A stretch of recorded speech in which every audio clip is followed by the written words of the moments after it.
Shalom sahabat Kalimatulu dimanapun berada. Apa kabar sahabat Kalimatulu semua? Saya berharap sahabat semua ada dalam keadaan sehat dan selalu di dalam pertolongan Tuhan kita Yesus Kristus. Terus dukung perkembangan channel ini dengan cara like, komen, dan subscribe.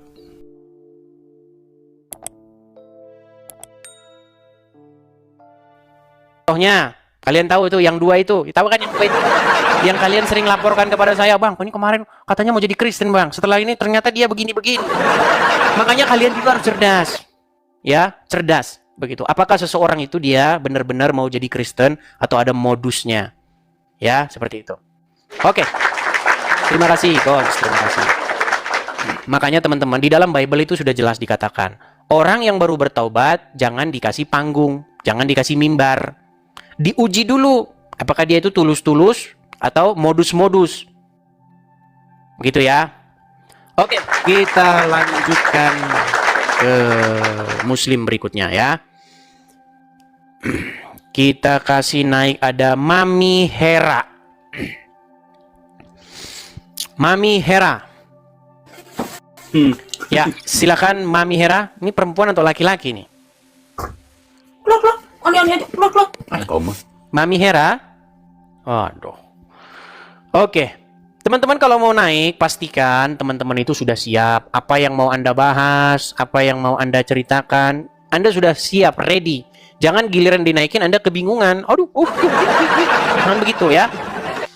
Oke, ada R. Andri. Oke, ada R. Andri. Halo, Bang Edis. Macet nih. R. Andri. Halo, Bang Edis. Ya, silakan nyalakan kamera, Bang. Siap. Tidak, Bang. Saya cuma mau bilang, Bang, semangat Bang buat Bang Edis. Salam dari NTT Flores. Salam dari NTT. Oke, Bang. Saya turunkan ya, Bang ya. Kristen lagi. Oke, saya turunkan, Bang. Teman-teman, saudara-saudaraku di dalam Tuhan Yesus, berikanlah kesempatan ya kepada yang muslim-muslim. Kasih mereka panggung. Jangan kalian serobot semua itu kolom antrian itu. Ya. Mereka itu mau naik, mau membantah apa kata saya. Kasih mereka kesempatan. Oke, teman-teman ya. Yuk, tahan diri. Yang Kristen tahan diri. Kasih yang muslim itu kesempatan. Oke, kita kasih naik ada Ridwan. Ayo, Ridwan. Kalau saya tidak terlalu gampang cepat-cepat ini, teman-teman. Diuji dulu ya. Uji seseorang itu. Salam, apakah dia benar-benar atau tidak. Ya, silakan nyalakan kamera, Ridwan. Sehat, Bang Edis? Sehat, Ridwan. Muslim, Bang? Muslim. Muslim. Ya, silakan Bang. Apa yang mau Anda sampaikan terkait dengan tema kita pagi ini, Bang? Ikut Yesus pasti masuk surga, pasti surga. Ikut Muhammad pasti nggak jelas. Nah, silakan. Kok gitu Abang ngomongnya? Kok gitu? Oke, sekarang saya tanya. Menurut iman Anda, atau menurut apa yang tertulis dalam Quran dan hadis, Muhammad kemana? Meninggal. Iya, kemana dia maksudnya? Apakah dia ke surga atau ke neraka atau nggak jelas? Nggak tahu, nggak tahu. Nah, berarti kan benar nggak jelas. Anda saja tidak tahu Muhammad di mana, ngapain Anda ikutin? Artinya tema kita sudah selesai kan? Betul nggak? Iya, benar-benar. Iya. Sementara di dalam Bible, kita ini kan berbicara berdasarkan yang Kristen Bible, yang Muslim Quran dan hadis, betul? Betul, betul. Nah, di dalam Bible Yesus naik ke surga. Dan dia berjanji akan datang kembali nanti. Itu beneran nggak itu, Bang, naik ke surga? Bang, kita ini disebut sebagai orang-orang yang beriman. Betul? Kita memiliki iman. Nah, di dalam kekristenan Yesus naik ke surga, ada ayatnya. Di dalam Kisah Para Rasul, ketika Yesus bangkit, dia bertemu dengan murid-muridnya. Nah, ketika Yesus naik ke surga, ada malaikat berkata kepada murid-murid yang ada di situ, "Hai orang-orang Galilea, mengapakah kamu melihat dia ke langit? Yesus ini yang terangkat ke surga akan datang kembali dengan cara yang sama seperti kamu melihat dia." Nah, sekarang Anda sebagai Islam sudah mengakui nggak jelas Muhammad di mana. Terus kenapa Anda ikutin itu masalahnya? Biasa, Bang, namanya turunan. Turunan-turunan. Oke, sebentar, saya tes dulu. Banyak orang teman-teman meragukan keislaman Anda. Anda Islam beneran? Kan saya naik, Bang. Enggak, saya tanya dulu. Anda Islam beneran? Islam. Coba bacakan satu surat pendek dalam Al-Quran. Bismillahirrahmanirrahim. Qul a'udzu birabbin nas, malikin nas, ilahin nas, min syarril waswasil nas, allazi yuwaswisu fi sudurin nas, minal jinnati wan nas. Oke, Muslim nih teman-teman. Yang menjadi keheran kami, Bang, Anda kan sudah mengakui Muhammad nggak jelas kemana. Iya. Terus kenapa Anda ikutin? Enggak, soalnya setahu saya itu ya, itu ntar dia pas kiamat dulu, pas kiamat baru ditimbang gitu. Pas kiamat masuk ke akhirat semua baru timbang. Menurut Al-Quran Anda wajib mendatangi neraka. Lu nggak percaya dia nih. Makanya kalau Quran itu dibaca, baca artinya. Jangan dibaca huruf Arabnya saja yang nggak tahu isinya apa. Isinya juga ada apa gitu kan, mana tahu mendatangi neraka. Oke lah, saya rasa kita sudah mendapat satu kesepakatan bahwa menurut Bible Yesus naik ke surga, dan menurut agama Islam, Quran dan hadis, Anda pun sudah mengakui Muhammad nggak jelas kemana. Artinya tema ini benar ya, Anda tidak bisa membantahnya ya. Iya, baik, terima kasih kalau begitu. Oke, saya turunkan dulu. Saya beri kesempatan kepada muslim yang lain. Semoga yang lebih tahu tentang Islam daripada Anda. Nanti disangkanya, itu kan yang Islam awam bilang begitu. Coba Ustadz. Nah, kita beri kesempatan kepada yang Ustadz, oke? Oke, terima kasih Bang Ridwan. Kita turunkan ya. Yuk, silakan teman-teman ya, silakan.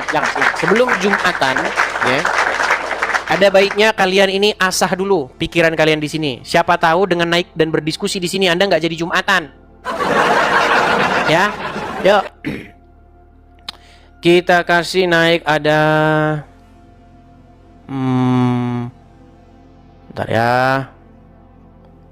Karo Barus. Karo Barus. Oke, kita kasih naik Karo Barus.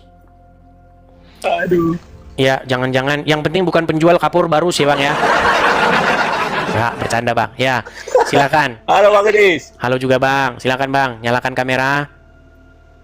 Oh, nggak bisa dinyalakan kalau nggak. Nggak bisa, Bang. Di sini wajib menyalakan kamera. Bang Karo Barus, penjual BPK biasanya dia. Iya. Bang. Ya, silakan, Bang. Ayo. Kristen, Bang. Kristen, Bang. Bang, kasihlah kesempatan dulu kepada yang muslim, Bang. Naik ya, Bang ya. Atau Oh, apa mau oke, Anda Bang. sampaikan, Oke, Bang? thank you. Hah? Atau apa mau ada mau Abang sampaikan? Tadi ada mau aku sampaikan, Bang, tapi nggak payah lah. Nanti Lupa. naikkan aja dulu orang Islam lah. Baik. Ya kalau naikkan orang Islam ya, Abang jangan naik lah. Baik, saya turunkan ya. Saya selalu, Bang, ya. Oke, saya selalu, Bang turunkan. Edis. Saya turunkan. Oke. Mejuah-juah ya. Baik, teman-teman ya, kepada teman-teman yang Kristen, tolong ya, kasih kesempatan kepada yang muslim-muslim. Berikanlah mereka panggung supaya mereka bisa naik dan berdiskusi di sini ya. Yuk. Kita kasih naik ada Imran Butnas.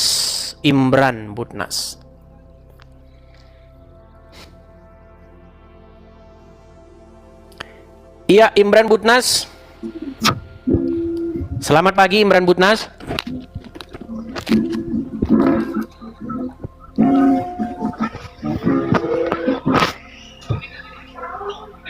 Imran. Baik, kita turunkan dulu ya.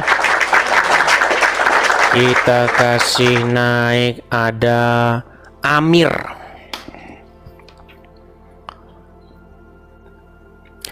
Iya, selamat pagi menjelang siang, Saudara Amir. Waduh, selamat siang juga Bang Ya, Edis. silakan Saudara Amir, nyalakan kamera Anda. Aduh. Oke. Ngerti? Nyalakan kamera, Bang. Oke, ya Sudah. baik, tepuk tangan dulu buat Bang Amir. Iya, Bang Amir, saya mau tanya dulu, Oke. Abang Amir ini Muslim atau Kristen? Waduh, Bang Edis, aku ini Muslim kakak. Tapi Muslim. memang, minta maaf, salah, Kristen kakak. Cuma memang sering ikut kayak gitu.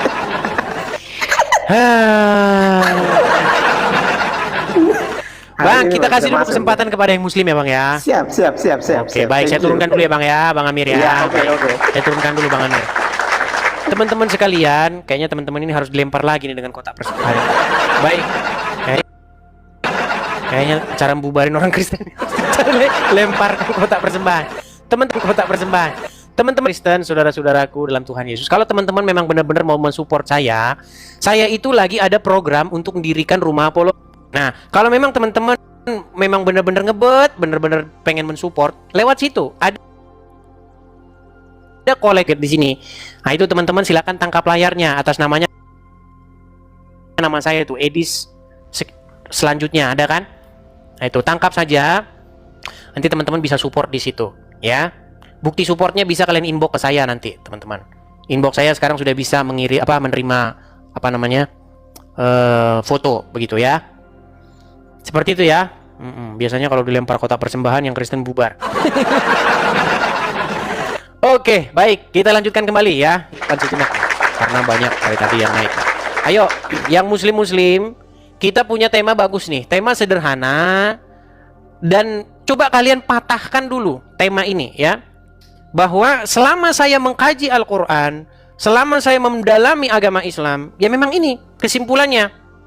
Selama saya mendalami agama Kristen dan Islam, kesimpulannya ini. Ikut Yesus pasti surga, ikut Muhammad pasti nggak jelas. Ayo, silakan. Apakah saya fitnah? Kalau saya fitnah, saya rela terjun dari Monas. Saudara-saudara. Yohanes, ini sering inboxin saya nih. Dia muslim nih. Ya, silakan Yohanes, nyalakan kamera Anda. Jadi begini, karena Nyalakan kamera dulu, Bang. Bang, tenang, Bang. Kamera nyalakan dulu, baru bicara. Yo, Bukan, Anda muslim gini, kan? Bang, Anda ini. sering inbox saya kan? Kristen saya, cuman kadang-kadang Salah orang kita orang Batak ini, apalagi orang kita Kristen ini kadang-kadang nggak punya otak. Udah dibilang jangan naik, tapi naik aja. Gondok Ya, jadinya. apakah Anda tidak termasuk? Enggak, maksudnya gini Bang Idris. Aku kadang-kadang mau ngomong kasar gitu, pakailah otaknya orang Oh, berarti salah kita orang, Kristen bukan ini. yang ini, teman-teman. Oke, Jangan, baiklah Bang. Kalau gitu saya turunkan ya buat Bang ya. Ya bener lu Bang Idris. Apalagi orang kita Batak, ada yang sepenggaron naik. Oke, baiklah, baik, kita sudah tangkap poinnya. Baik Bang, saya turunkan dulu. Ada satu teman, ada satu pengikut di TikTok, namanya juga Yohanes. Dia sering memaki-maki. Ya, kamu beraninya lawan Islam awam, coba kamu hadapi saya. Saya pikir dia tadi, ternyata salah orang. Oke, kita kasih naik ada Aam Ridwan.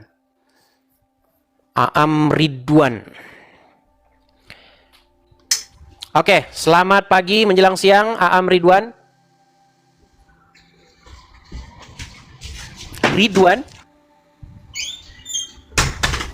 Macet.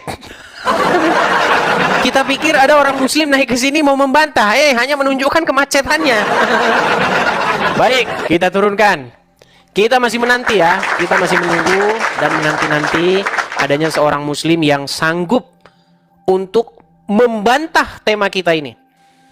Feriansyah, silakan nyalakan kamera Anda. Ini lagi nih. Cak Mano kabar? Coba buka itu Al-Baqarah 117 Bang. Al-Baqarah 117. Baik, kita bukakan ya Al-Baqarah 117. Oh. Sebentar. Sehat, Bang? Sehat. Oke, Al-Baqarah 117.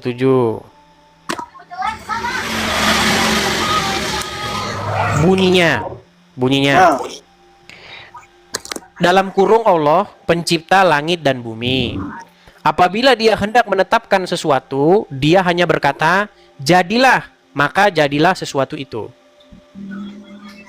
nah, lalu kenapa bahas itu apa? Orang Islam untuk keluar itu kan sudah jelas. Yang menciptakan langit beserta isinya itu adalah Allah. Bang, ini orang memang sakitnya sudah luar biasa parah. Kita tidak sedang membicarakan siapa yang menciptakan langit dan bumi. Semua agama mengklaim yang menciptakan langit dan bumi adalah Tuhannya. Kalau Lalu Anda mana tanya, itu? tenang Bang, tenang, gantian. Kalau Anda tanya Islam yang bikin langit dan bumi, Allah. Kalau Anda tanya agama lain yang bikin langit dan bumi, agamanya dia. Setiap agama mengklaim Bang, tenang Coba dulu. tunjukkan hadis. Tenang dulu, tenang. Kita tidak sedang bahas itu. Yang kita bahas di sini adalah menurut Al-Qur'an, menurut hadis, menurut Alkitab atau Bible, ikut Yesus pasti surga. Nah, ikut Muhammad pasti nggak jelas. Nah, coba kamu bantah ini, bisa nggak? Kamu bantah dulu yang punya saya tadi, Bang. Kalau punya Abang itu mungkin Abang sudah tahu. Nah, ini tunjukkan bahwa Yesus berbicara dia menciptakan langit dan bumi beserta isinya. Yesus tidak datang dalam rangka mengatakan itu. Katanya Tuhannya memang mengatakan seperti itu. Oke, ada Bible di situ?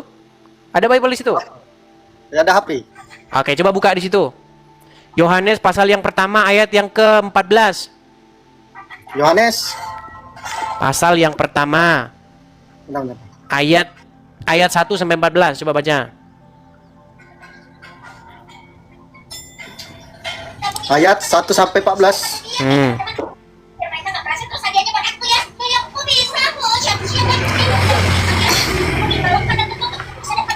Sudah sarapan belum, Bang? Sudah sarapan. Kalau belum sarapan dulu. Sudah.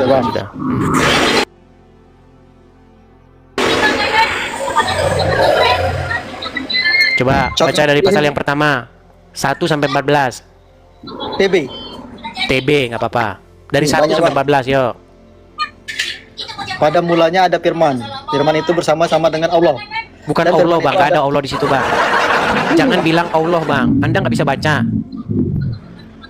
Coba bacanya itu apa? Allah. Mana di situ huruf O? Allah. Nanti saya pulangin lagi ke SD loh. Ayo silakan, lanjut. Allah jadi bacanya kan. Terus. Firman itu bersama-sama dengan Allah dan firman itu adalah Allah. Terus. Ia pada mulanya bersama-sama dengan Allah. Segala sesuatu dijadikan Allah. Tenang. Segala sesuatu dijadikan oleh Dia. Dia siapa? Dia siapa? Allah. Dia sang firman. Coba baca dari atas. Pada mulanya adalah ada firman. Firman itu bersama-sama dengan Allah dan firman itu adalah Allah. Terus. Firman itu adalah Allah berarti. Iya, terus. Ia pada mulanya bersama-sama dengan Allah. Iya di situ siapa? Allah. Iya di situ sang firman itu. Makanya berhenti dulu jadi orang Islam biar pintar. Iya pada mulanya. Tenang. Iya pada mulanya terus. Ia pada mulanya bersama-sama dengan Allah. Siapa iya itu? Firmannya. Terus. Firmannya itu adalah Allah kan? Ya, terus baca, terus. Nah, mana tadi? Iya pada mulanya. Ia pada mulanya bersama-sama dengan Allah. Terus? Segala sesuatu dijadikan oleh Dia. Oke, segala sesuatu dijadikan oleh Dia. Dia di situ siapa itu? Allah. Ya, sang firman itu maksudnya. Lanjut. Nah, firman itu kan adalah Allah, Bang. Ya, terus. Segala sesuatu dijadikan oleh Dia dan tanpa Dia. Terus? Tanpa Dia tadi ya.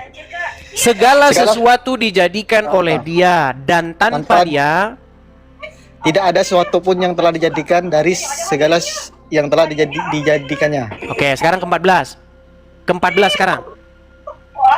Firman itu telah menjadi manusia. Nah, firman itu telah menjadi manusia dan diam di antara kita. Iya, itu Bang dalilnya. Dan itu biar Anda tahu, itu dikutip sama Quran Anda. Mau tahu di mana? Mana? Nggak percaya dia. Itu dikutip sama Quranmu. Ada di dalam Quran surat Ali Imran ayat 45. Imran ayat 45. Nekat yang nyata dia. Santai bang.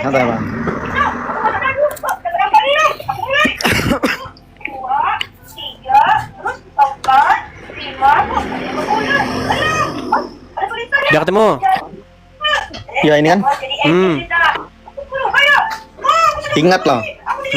Ketika malaikat Jibril berkata, "Wahai Maryam, sesungguhnya Allah menyampaikan kabar gembira kepadamu tentang kelahiran anak yang diciptakannya." Gak ada di situ bahasa Arabnya, coba dicek. Itu udah dipelintir itu sama penerjemahnya. Di dalam bahasa Arabnya di situ dikatakan wa itsqala malaikatu. Benar nggak? Ayat berapa? Al-Imran Ayat 45. Coba baca Arabnya dulu, baca Arabnya. Bisa nggak ada baca Arabnya? Baca lah. Coba bisa bacakan. Yang mana? Ali Imran 45 itu dibaca wa itsqala malaikatu.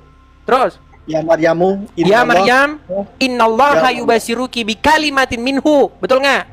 Ya. Oke, bi kalimatin, dengan kalimat darinya, betul. Terus Nah, siapa kalimatnya itu? mana bang? Belajar lagi, belajar. Ini makanya saya bilang, tolong Abdul Somad yang suruh sini. Jangan orang-orang cecungut. Abdul Somad yang suruh datang ke sini, yang ustadz-ustadz. Kalau yang datang kayak begini-begini gimana kita mau diskusi?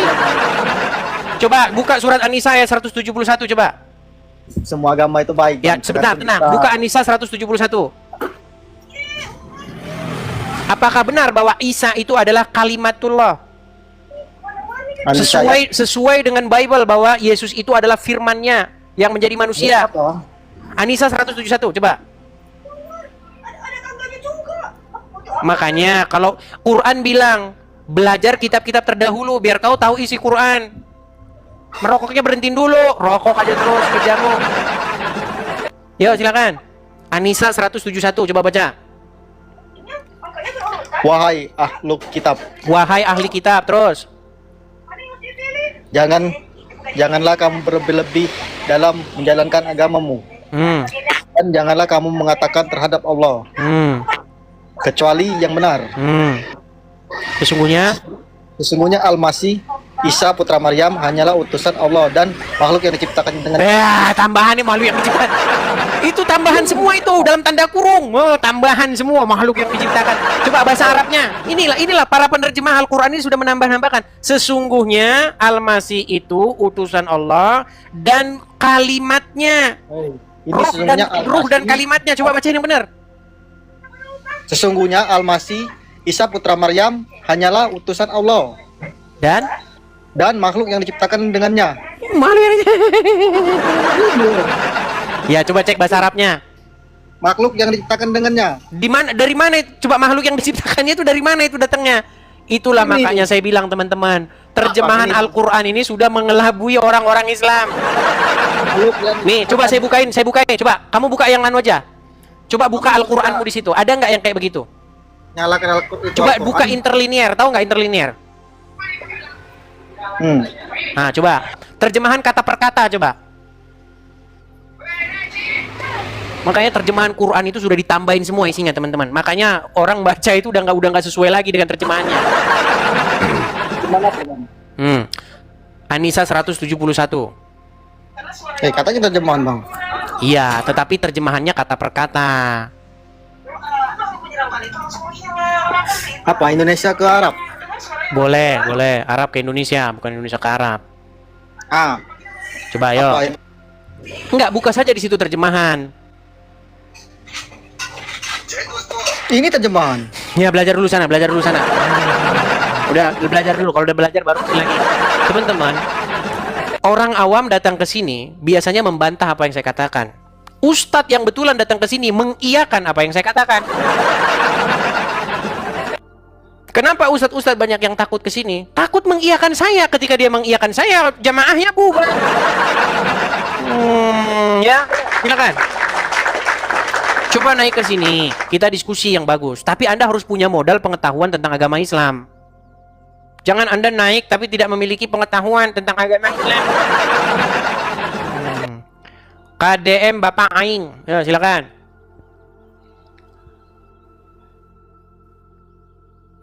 Halo, KDM Bapak Aing. Allah, sinyal macet datang ke sini. Allah. Ya, nyalakan kamera KDM Bapak Aing. Halo. Ya bang, silakan nyalakan kamera. Oke, bentar. Tumben ini KDM Bapak Aing, biasanya Agim Bapak Aing.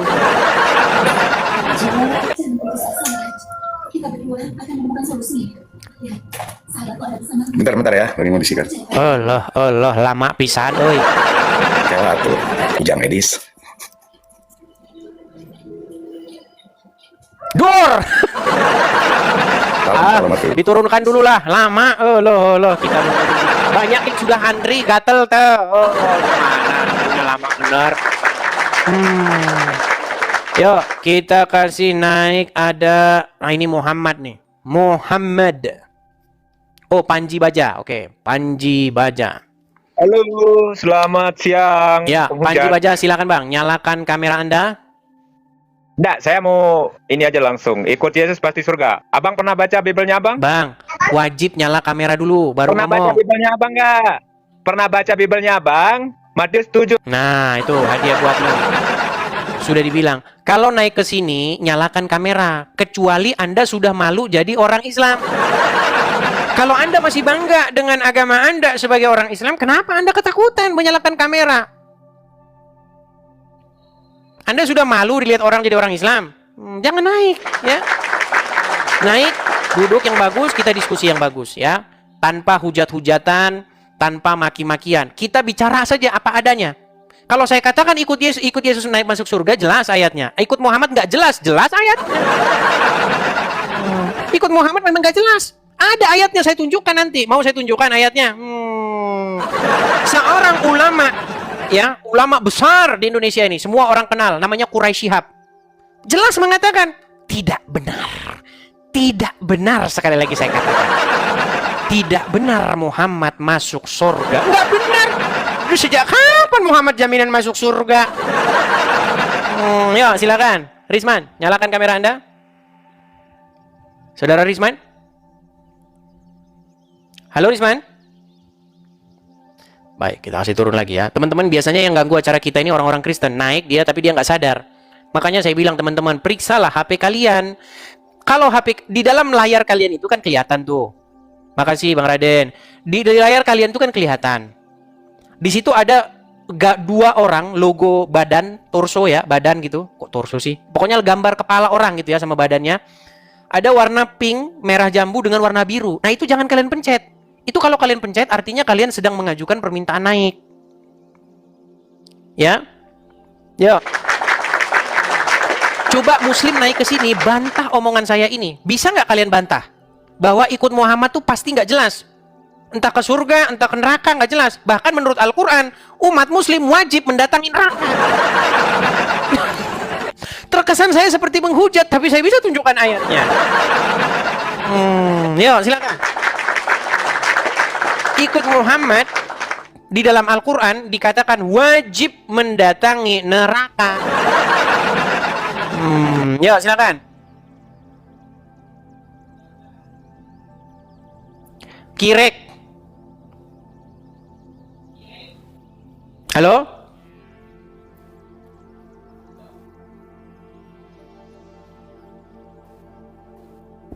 Baik, kita kasih turun lagi ya, teman-teman ya. Kalau mau naik, pastikan sinyal Anda bagus. Pastikan perangkat Anda mumpuni. Ya. Jadi jangan asal-asal ini, teman-teman ya. Yuk, silakan. Kalau teman-teman mau dengar, nih, ini seorang ulama besar di Indonesia. Semua orang tahu, bapaknya Najwa Shihab, Quraisy Shihab. Itu ahli tafsir itu. Berani Anda dengan dia. Apa kata dia? Perhatikan, dengarkan ini. Masuk di segmen yang terakhir Pak Quraisy, masih ada kesempatan untuk pertanyaan saya ataupun dia tentang kemuliaan di sisi Allah Pak Quraisy. Itu kan kalau Nabi Muhammad kan sudah istilahnya sudah dijamin sebagai manusia yang paling mulia yang masuk surga gitu.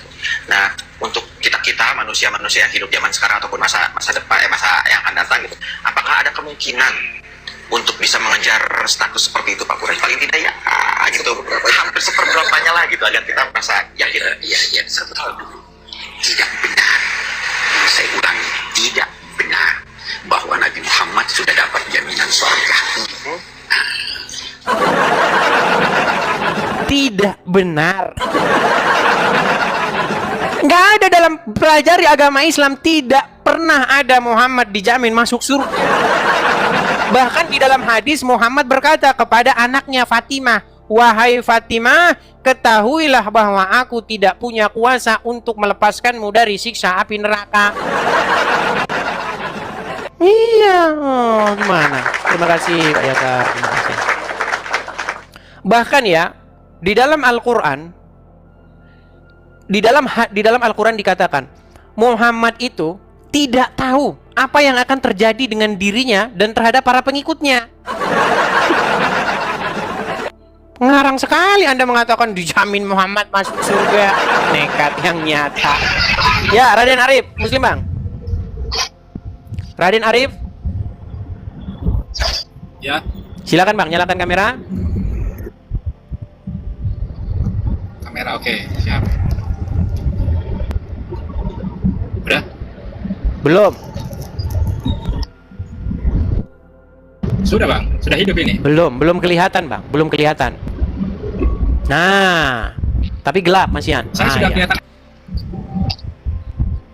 Bang, nanti di-ban sama TikTok Bang Anda Bang. Kalau lagi nyetir nggak bisa. Nah, Lagi nyetir itu tidak bisa. langsung menepi saya ini, menepi. Nah, coba menepi dulu. Wah, ini demi menjawab syubhat dia menepi nih. Nah, ini menjadi muslim begini teman-teman ya. Kalau mendapat syubhat atau mendapat pertanyaan begini, dia langsung merasa bertanggung jawab ini harus diluruskan nih. Nanti akidah muslim rontok nih karena ini. Nah, gitu. Ya, saya konfirmasi lagi nih. Anda setuju tidak bahwa ikut Muhammad itu pasti nggak jelas?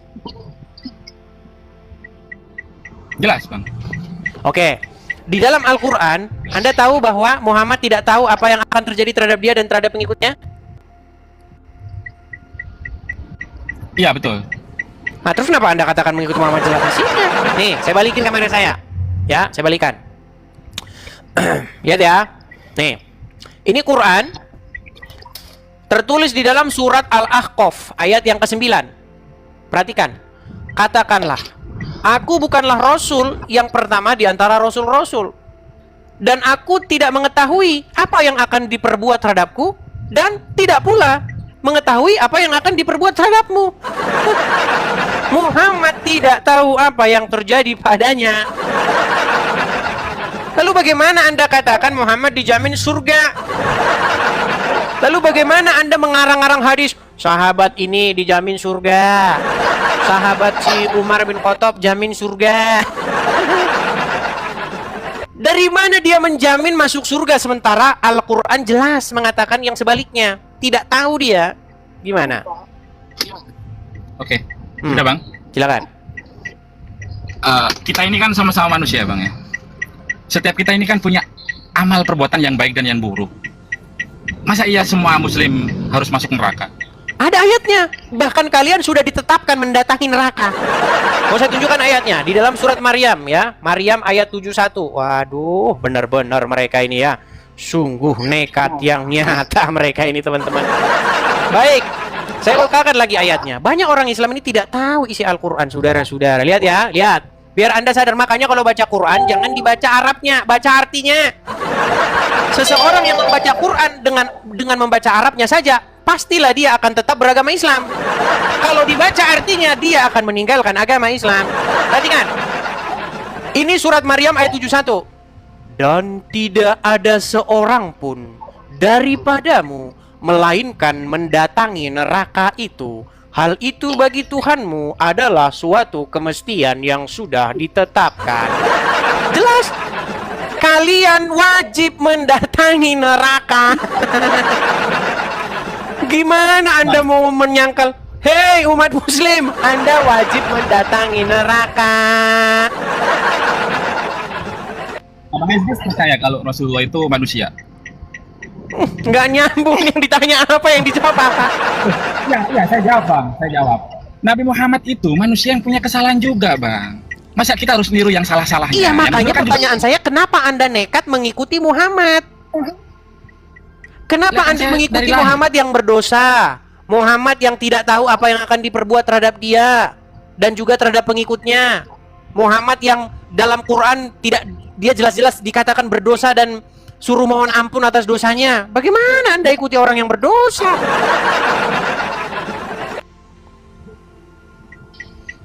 Men? Jadi seret. Enggak lah, saya nggak percaya kalau kita yang menjaga diri itu akan akan masuk neraka meskipun kita Islam ya. Karena yang dihisap itu perbuatannya, Bang. Bang, menurut Muhammad, tidak ada satu amalan pun yang bisa memasukkan orang ke surga. Anda nggak percaya lagi sama Muhammad nih? Anda bilang menurut perbuatan. Nggak ada. Menurut Muhammad masuk surga bukan karena perbuatan. Masuk surga itu bukan karena perbuatan. Mau saya tunjukkan ayatnya? Bang, Yesus juga kan sudah bilang, ampunilah mereka yang tidak tahu. Kami itu tidak tahu, Bang. Dan kita mengikuti Muhammad atas petunjuk dari orang tua. Ya kalau Anda sudah tahu, berarti kenapa Anda masih nekat ngikutin Muhammad? Ampunilah mereka karena mereka tidak tahu. Nah kalau tidak tahu diampuni. Sekarang sudah tahu, sudah saya beritahu. Bagaimana Anda masih nekat mengikuti agama Islam? Bang Edis, kalau dari Malang ke Jakarta lebih suka ditemani apa dikasih tahu Jakarta itu di sana? Kalau kesasar gimana? Coba saya tanya dulu, Anda Muslim? Saya Muslim. Oke, Tapi coba saya bacakan kalau dulu nggak satu surat dalam Al-Quran. Tenang bang, bacakan dulu satu surat dalam Al-Quran. Terserah surat apa aja. Yuk. Bismillahirrahmanirrahim. Inna a'tainakal kautsar fasholli. Nah, udah ditelepon panggilan dari surga. Sudah ditelepon langsung dari neraka. Dia nerima telepon makanya. Oke, lanjut. Lanjut. Bismillahirrahmanirrahim. Inna a'tainakal kautsar fasholli li rabbika wanhar. Inna saniyaka huwal abtar. Saya Muslim, Bang. Sah nih muslim sah. Tapi Anda sudah mengakui ya Bang ya bahwa Muhammad itu berdosa. Kan setiap anak cucu Adam, Bang. Saya nggak tahu ya soal Yesus ya. Saya nggak Nabi tahu. Isa tidak Anak berdosa cucu Bang Adam di dalam semuanya Al-Quran. Oke, menurut hadis. Saya tidak tahu. Ya, makanya ada bedanya Bang. Makanya kalau kita sungguh-sungguh jeli mempelajari Al-Quran, Al-Quran itu menginformasikan bahwa yang suci itu adalah Isa. Sementara yang berdosa menurut Al-Quran adalah Muhammad. Itu ada ayatnya di Quran. Masalahnya orang Muslim malas baca terjemahan. Mereka baca Arabnya.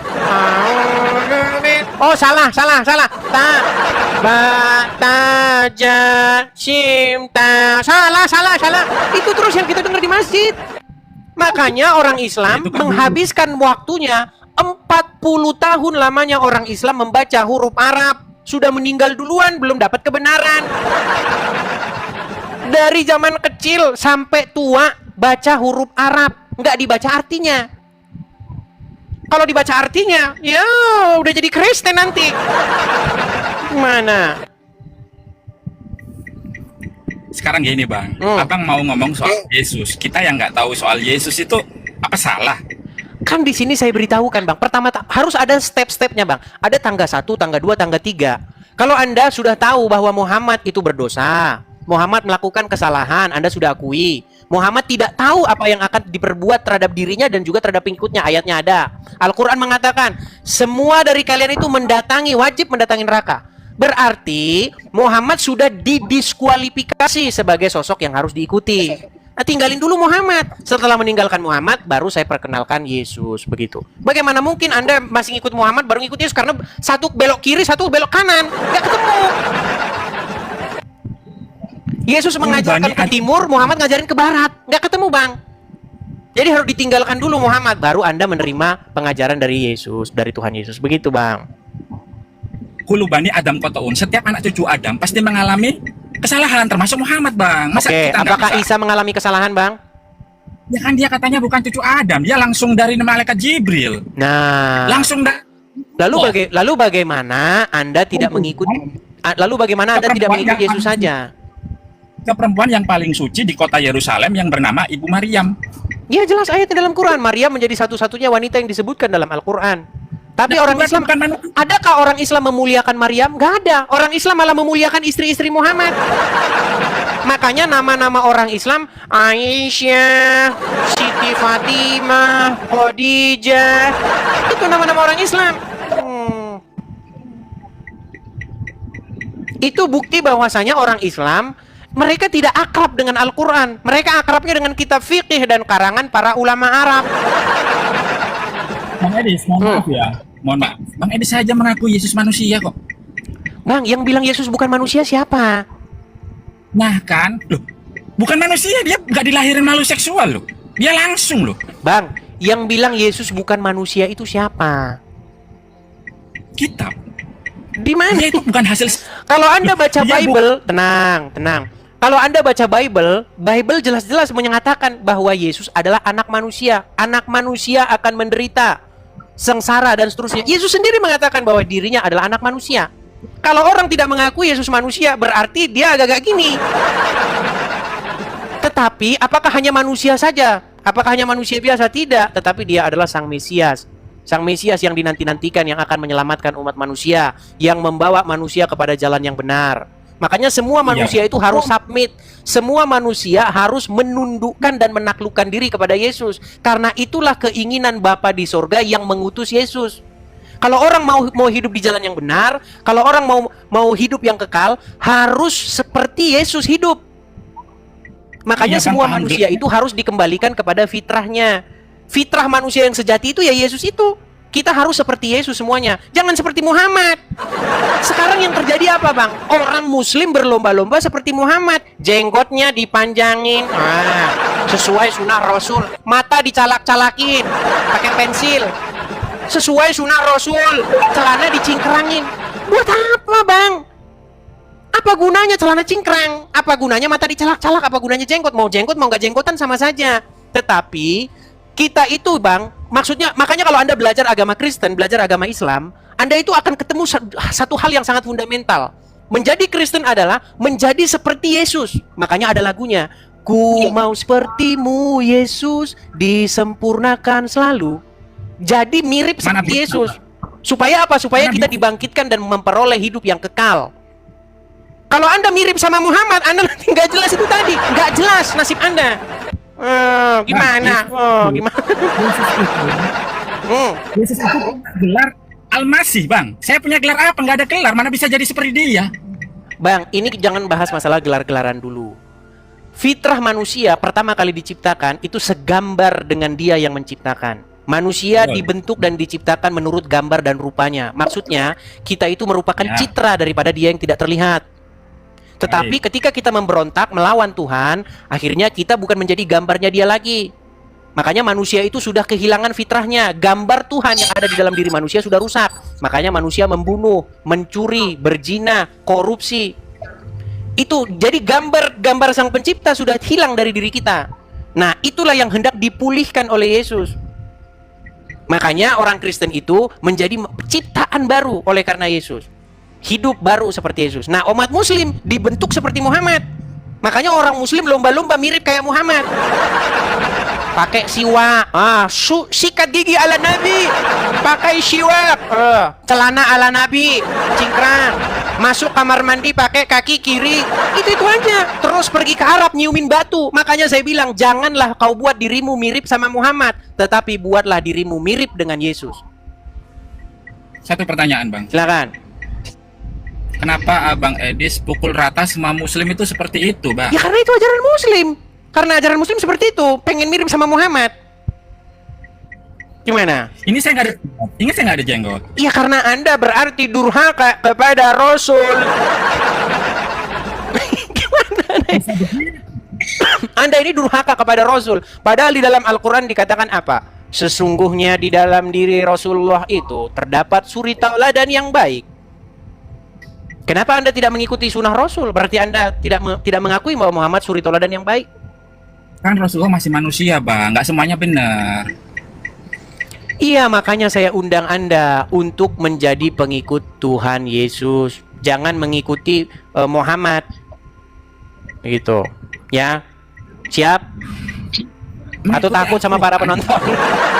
Takut sama teman-teman Muslim nanti, dia sudah tapir, saudara-saudara. Gimana? Takutnya sama Allah. Ini aja saya nggak menghujat Bang Edis meskipun saya direndahin. Apakah saya menghujat? Apakah yang kan? Coba, Bang, yang saya sebutkan tadi tentang Muhammad, kalau mirip sama Muhammad kayak tadi, apakah ada salah satu di antaranya itu tidak benar? Semuanya benar, Bang. Kalau Anda ingin menjadi Muslim yang sejati, pasti ada jenggotan seperti Muhammad. Karena kalau jenggot panjang, bidadari bergelantungan di sana. Betul tidak? Menurut hadis Muhammad, bidadari bergelantungan di jenggot-jenggot itu, betul? Hadis penulisnya adalah manusia, Bang. Manusia ada salah, Bang. Berarti Anda mau katakan itu bohong? Bukan bohong. Ya menurut mereka benar, oke lah. Ada Oke, yang soke, gini. ada yang Menurut Muhammad, di jenggot orang itu ada bidadari bergelantungan. Anda percaya atau tidak? Saya benar, Kak. Ada penulisnya, soke betul. Oke, Tapi Anda percaya itu? apakah- Percaya. Nah, berarti apa yang saya katakan benar. Bahwa umat muslim kalau- mirip-mirip sama Muhammad, jenggotnya panjang supaya bidadari bergelantungan di sana. Terus yang kedua, matanya dicalak-calak, betul nggak? Saya tidak meniru itu. Ya, berarti Anda tidak mengikuti sunnah Rasul. Oke lah Bang, Anda belajar dulu lah agama Islam lah. Nanti bisa. Saya ini setelah saya selesai diskusi, membuka forum diskusi lintas iman, selalu ada banyak orang Islam inbox saya bilang begini, kenapa kamu beraninya sama orang awam? Kenapa kamu nggak berani ngadapin ustadz? Masalahnya ustadznya saya tunggu nggak datang-datang gimana? Masa saya disalahin diskusi dengan orang yang nggak ngerti agama Islam? Loh, saya tahu, Bang. Semua orang itu punya salah. Jadi saya percaya pasti masuk neraka dulu, dicuci. Nah, berarti Anda lebih senang masuk neraka dulu. Berarti benar ya tema ini, ikut Yesus pasti surga, ikut Muhammad pasti nggak jelas. Setuju dengan tema ini berarti ya? Setuju kalau perbuatannya benar. Nah, sekarang Anda setuju. Baik. Bang, di dalam Al-Quran, kalau orang bertaubat tanpa mau mengulangi lagi perbuatannya yang diulangi lagi perbuatannya itu, menurut Anda orang tersebut akan diampuni nggak dosa-dosanya? Ya kalau melakukan kesalahan yang sama sih ya. Nggak melakukan kesalahan yang sama. Taubatan nasuha, taubat yang semurni-murninya, menurut Al-Quran diampuni nggak? Kalau sahid. Ngarang aja Anda ini. Menurut Al-Quran, orang yang taubat yang semurni-murninya tidak ada jaminan diampuni. Yang ada mudah-mudahan diampuni. Itulah Al-Quran. Makanya Asmirandah, tahu Asmirandah? Ya tahu artis, Bang. Iya, makanya Asmirandah bikin lagu. Setelah dia keluar dari agama Islam, dia bikin lagu Firman-Mu ya dan amin. Nah, jadi dia pindah dari firman yang mudah-mudahan menjadi firman yang ya dan amin. Begitu. Hampir, Bang. Silakan. Saya mohon maaf mau sholat Jumat, Bang. Saya mundur dulu. Baik, silakan. Oke, hati-hati ya. Semoga selamat sampai tujuan. Baik, saya turunkan ya. Oke, baik. Terima kasih. Iya, teman-teman. By the way, anyway, busway, teman-teman. Ini sudah mau jam 12 siang ya. Target saya itu adalah penonton saya itu muslim-muslim semua, teman-teman. Bila perlu 9,99% itu muslim semua yang nonton. Ya. Karena ini kajian dari seorang yang sangat mengerti agama Islam begitu. Karena mereka ini pada Jumatan, jadi nanti kalau yang Kristen dengarnya firman Tuhan saja. Tapi jamaah saya ini mayoritas ini muslim. Ya. Jadi Edis TV ini jamaahnya ini 13.000 ini. Dari 13.000 ini mayoritas jamaah saya itu seorang muslimin dan muslimat gitu. Oke, bagaimana teman-teman? Kita rehat dulu ya.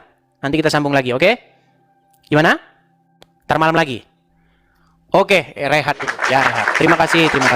Makasih, Erna, makasih. Teman-teman, saya ucapkan terima kasih ya, teman-teman yang sudah mensupport. Sekali lagi teman-teman, kita ada program teman-teman untuk pendirian rumah apologet di sini. Kepada teman-teman yang mau mensupport pendirian rumah apologet yang saya agendakan, yang semoga akhir tahun ini sudah selesai, teman-teman bisa support saya di layar ya. Silakan teman-teman tangkap layarnya. Kalau teman-teman ada berkat berlebih, teman-teman bisa support. Teman-teman, saya katakan begini teman-teman. Kalau teman-teman hidupnya itu berkekurangan, kalau teman-teman juga hidupnya juga masih pas-pasan, tolong teman-teman jangan memberikan kolekte atau persembahan. Ya. Ini khusus saja kepada orang-orang yang hidupnya berkelimpahan. Saya berharap sekali teman-teman perjuangkan dulu ekonomi keluarga masing-masing ya. Jangan memaksakan diri kalau untuk teman-teman yang hidupnya juga masih berkekurangan. Oke, saya rasa itu saja teman-teman ya. Kita mudah-mudahan akan live kembali di malam hari nanti. Jangan lupa terus pantengin channel Edis TV yang asli. Karena di luaran sana banyak akun-akun Edis TV palsu yang menginbox Anda, tiba-tiba minta nomor HP Anda, ya dan lain sebagainya. Jadi pastikan Anda ikuti akun yang asli. Kalau ada Edis TV, inbox Anda, minta nomor HP dan lain sebagainya, langsung blokir saja. Karena itu sudah pasti Edis TV palsu. Oke, saya rasa itu saja teman-teman. Sampai ketemu lagi. Selamat siang. Tuhan Yesus Kristus memberkati kita semua. Shalom. Kita semua shalom.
Profesor Kiai Haji Quraisy Shihab, seorang cendekiawan muslim, terkemuka menekankan pentingnya memilih ustadz yang tidak memaki-maki dalam dakwahnya.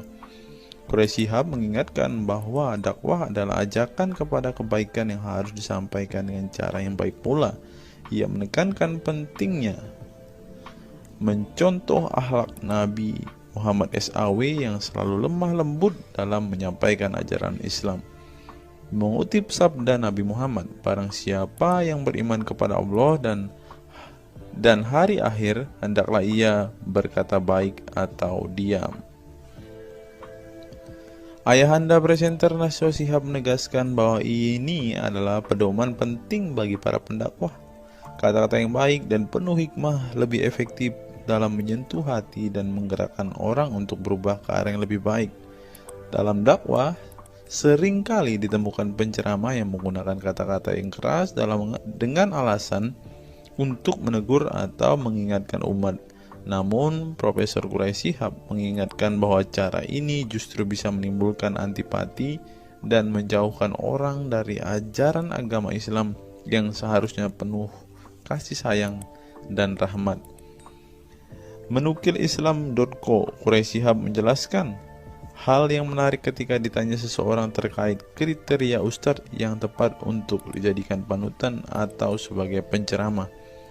Mantan rektor lain, sekarang UIN, Syarif Hidayatullah Jakarta, ini menjelaskan dengan penuh kasih ibarat seorang bapak menasihati anaknya.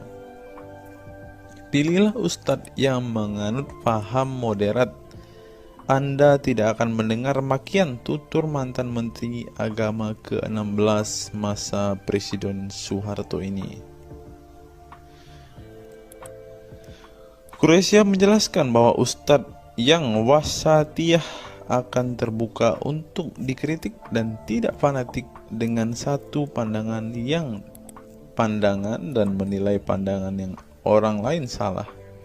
Quraisy menjelaskan bahwa ustadz wasatiyah akan terbuka untuk dikritik dan tidak fanatik dengan satu pandangan dan menilai pandangan orang lain salah. Ustadz yang wasatiyah memahami bahwa jalan menuju agama itu besar dan memiliki jalan-jalan kecil untuk menuju jalan besar itu. Karena dalam rincian ajaran agama yang Tuhan tanyakan adalah hasilnya, misalnya 5 tambah 5, 10. Tapi bisa juga 7 tambah 3, lanjutnya. Salah satu ciri ustadz yang wasatiyah menurutnya adalah berpengetahuan luas. Ustadz yang berpengetahuan luas akan mampu menilai dan menghargai suatu pendapat, sedangkan ustadz yang sempit pengetahuannya akan mudah menyalahkan. Semakin luas pengetahuan seseorang, semakin besar toleransinya. Semakin sempit, semakin bodoh tandasnya. Nah, teman-teman muslim, silahkan kalian mau milih ustadz yang modelnya seperti ini. Karena ustadz yang berilmu itu seperti yang dikatakan oleh Bapak Quraisy Shihab ini, bahwa mereka pasti adalah orang yang sangat toleransi. Tetapi jika ustadzmu kamu dapati tidak bisa bertoleransi atau orang yang intoleran, maka mereka bisa dikatakan ustadz yang BODOH, kata Quraisy Shihab. Nah, pertanyaannya adalah, apakah Zuma termasuk standar ustadz yang baik atau ustadz yang toleran? Mari.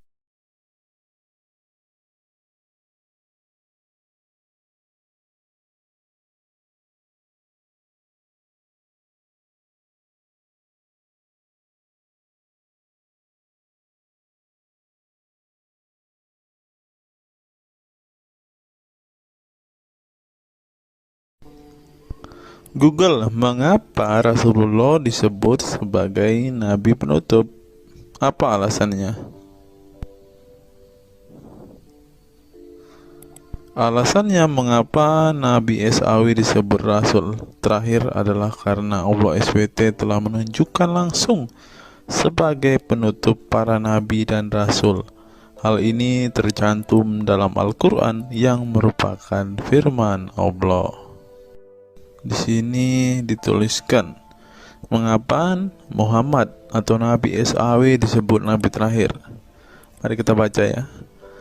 Katamul Anbiya merupakan salah satu julukan Nabi Muhammad yang berarti penutup para nabi, sesuai dengan firman Allah SAW dalam surat Al-Ashab ayat 40 yang berbunyi, artinya Muhammad itu sekali-sekali bukanlah bapak dari seorang laki-laki di antara kamu, tetapi dia adalah Rasul Allah dan penutup nabi-nabi, dan adalah Allah Maha mengetahui segala sesuatu.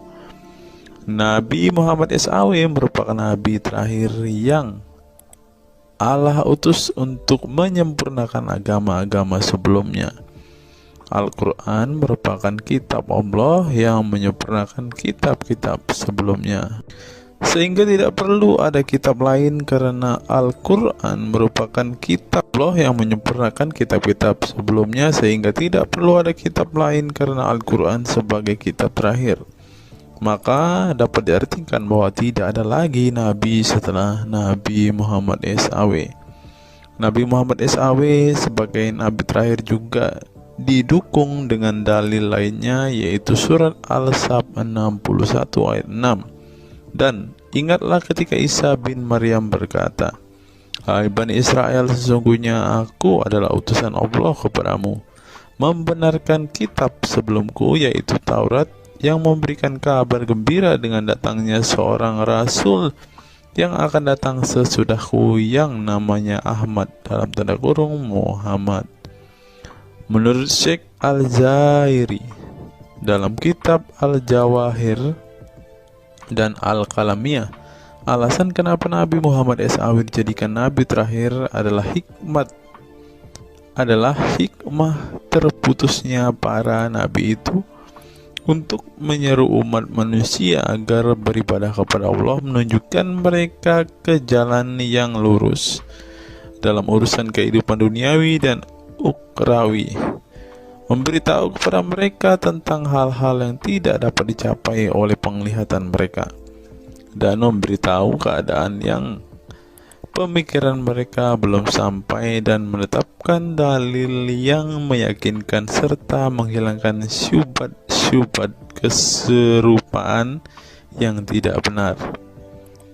Adapun hubungan dakwah Nabi Muhammad SAW dengan nabi-nabi terdahulu ialah terbangun atas dasar sebagai penguat dan penyempurna dakwah nabi-nabi sebelumnya. Oleh karena itu, semua para nabi selalu dibangun atas dasar dua pondasi utama, yaitu akidah, syariat, dan akhlak.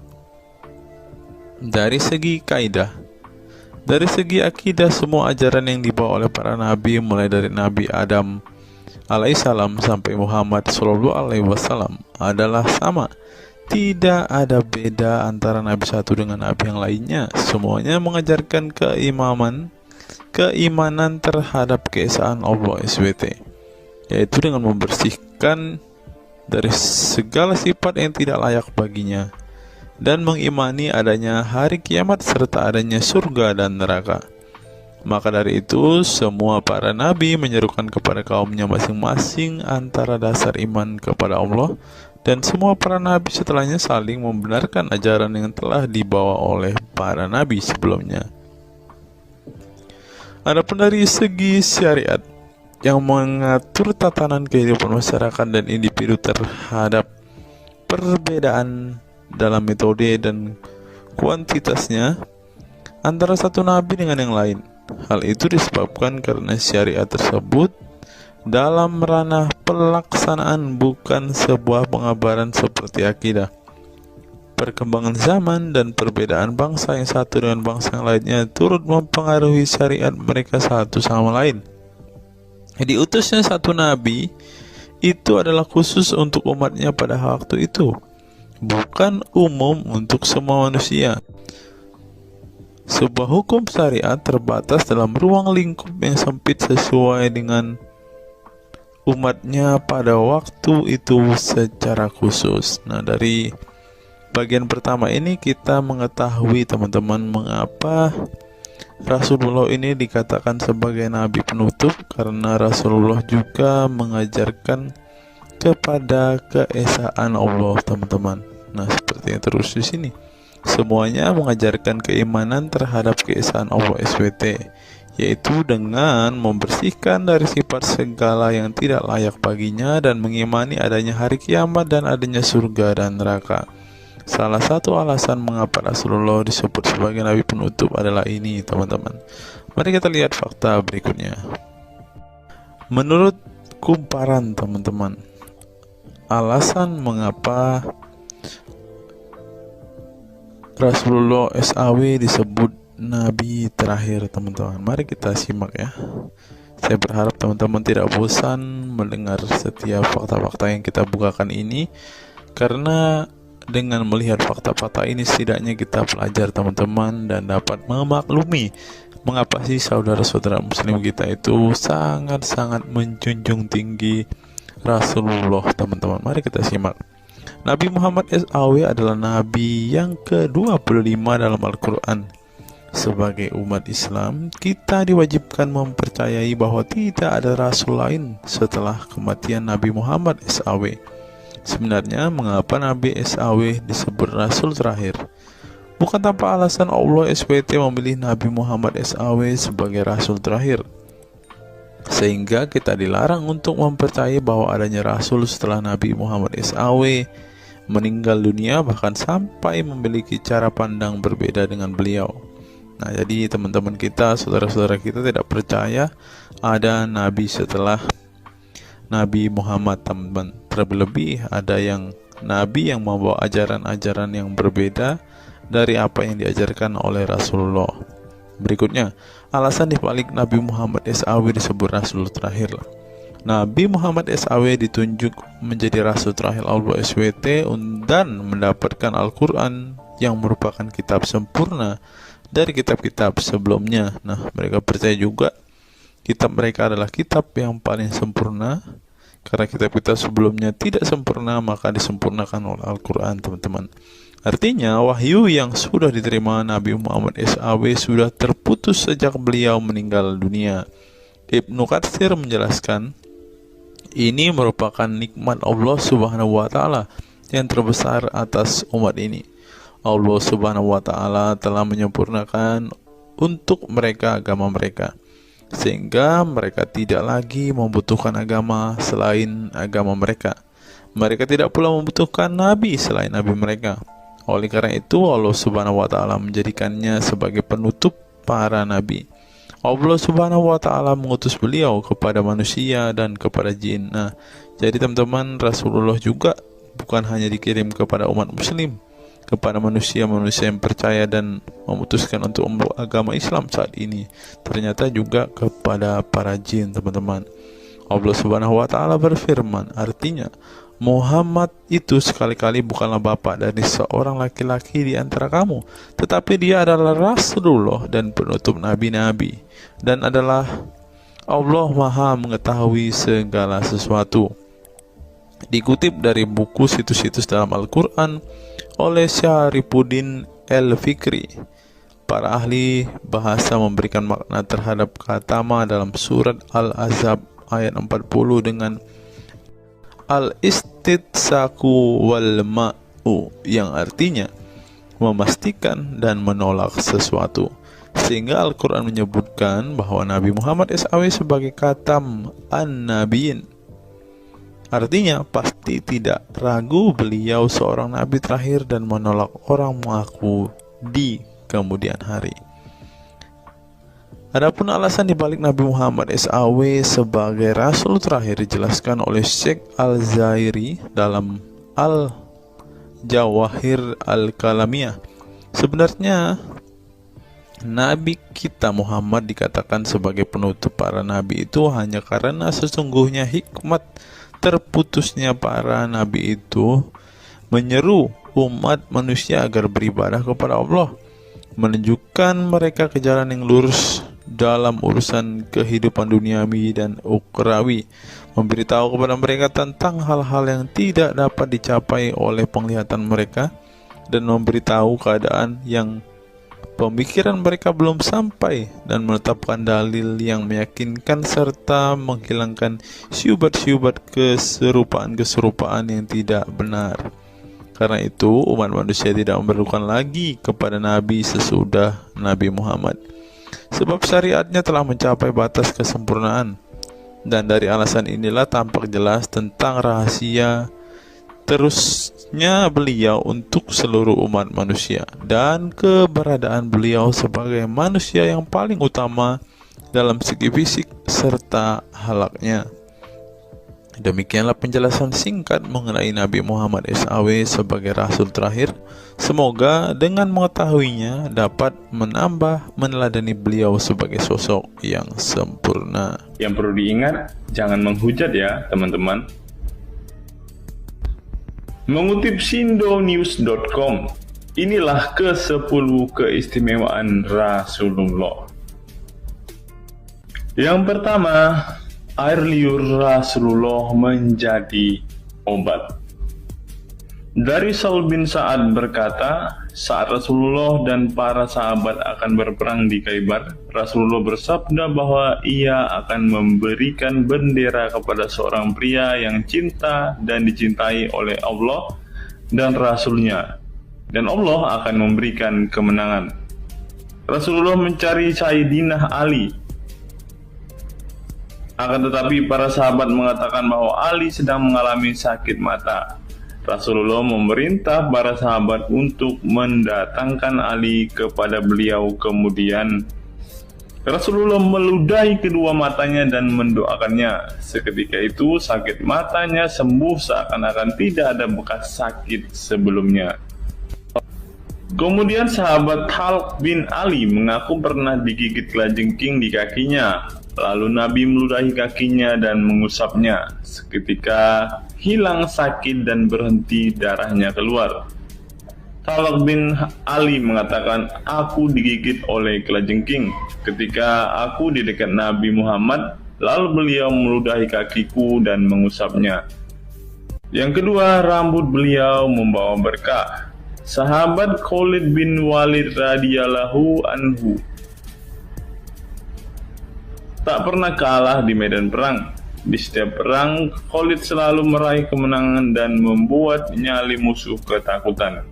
Ternyata penyebabnya tak lepas dari keberkahan rambut Nabi Muhammad yang selalu dia bawa ketika perang. Rambut beliau juga dijadikan sebagai obat bagi orang sakit. Yang ketiga, keringat Nabi Muhammad menjadi minyak wangi. Anas bin Malik menceritakan keberkahan keringat Nabi Muhammad sebagai minyak wangi. Beliau mengatakan, Nabi masuk ke rumah kami dan beliau qailullah, tidur siang di tempat kami. Ketika tidur itu Nabi berkeringat, kemudian ibuku datang membawa botol dan keringat Nabi Muhammad ditampung ke dalam botol itu.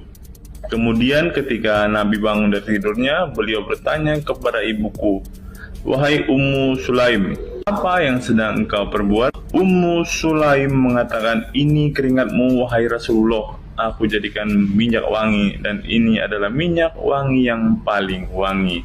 Yang keempat, tidak memiliki bayangan. Asyadid Muhammad bin Alawi Al-Maliki dalam kitabnya Mafahim Yazid Antus Hahaha menyebut di antara kekhususan Nabi Muhammad adalah tidak memiliki bayangan. Karena memang beliau adalah cahaya dan cahaya tidak pernah memiliki bayangan. Nabi tidak memiliki bayangan meskipun ada sinar matahari. Ini didukung oleh doa Nabi yang meminta kepada Allah untuk dijadikan sebagai cahaya.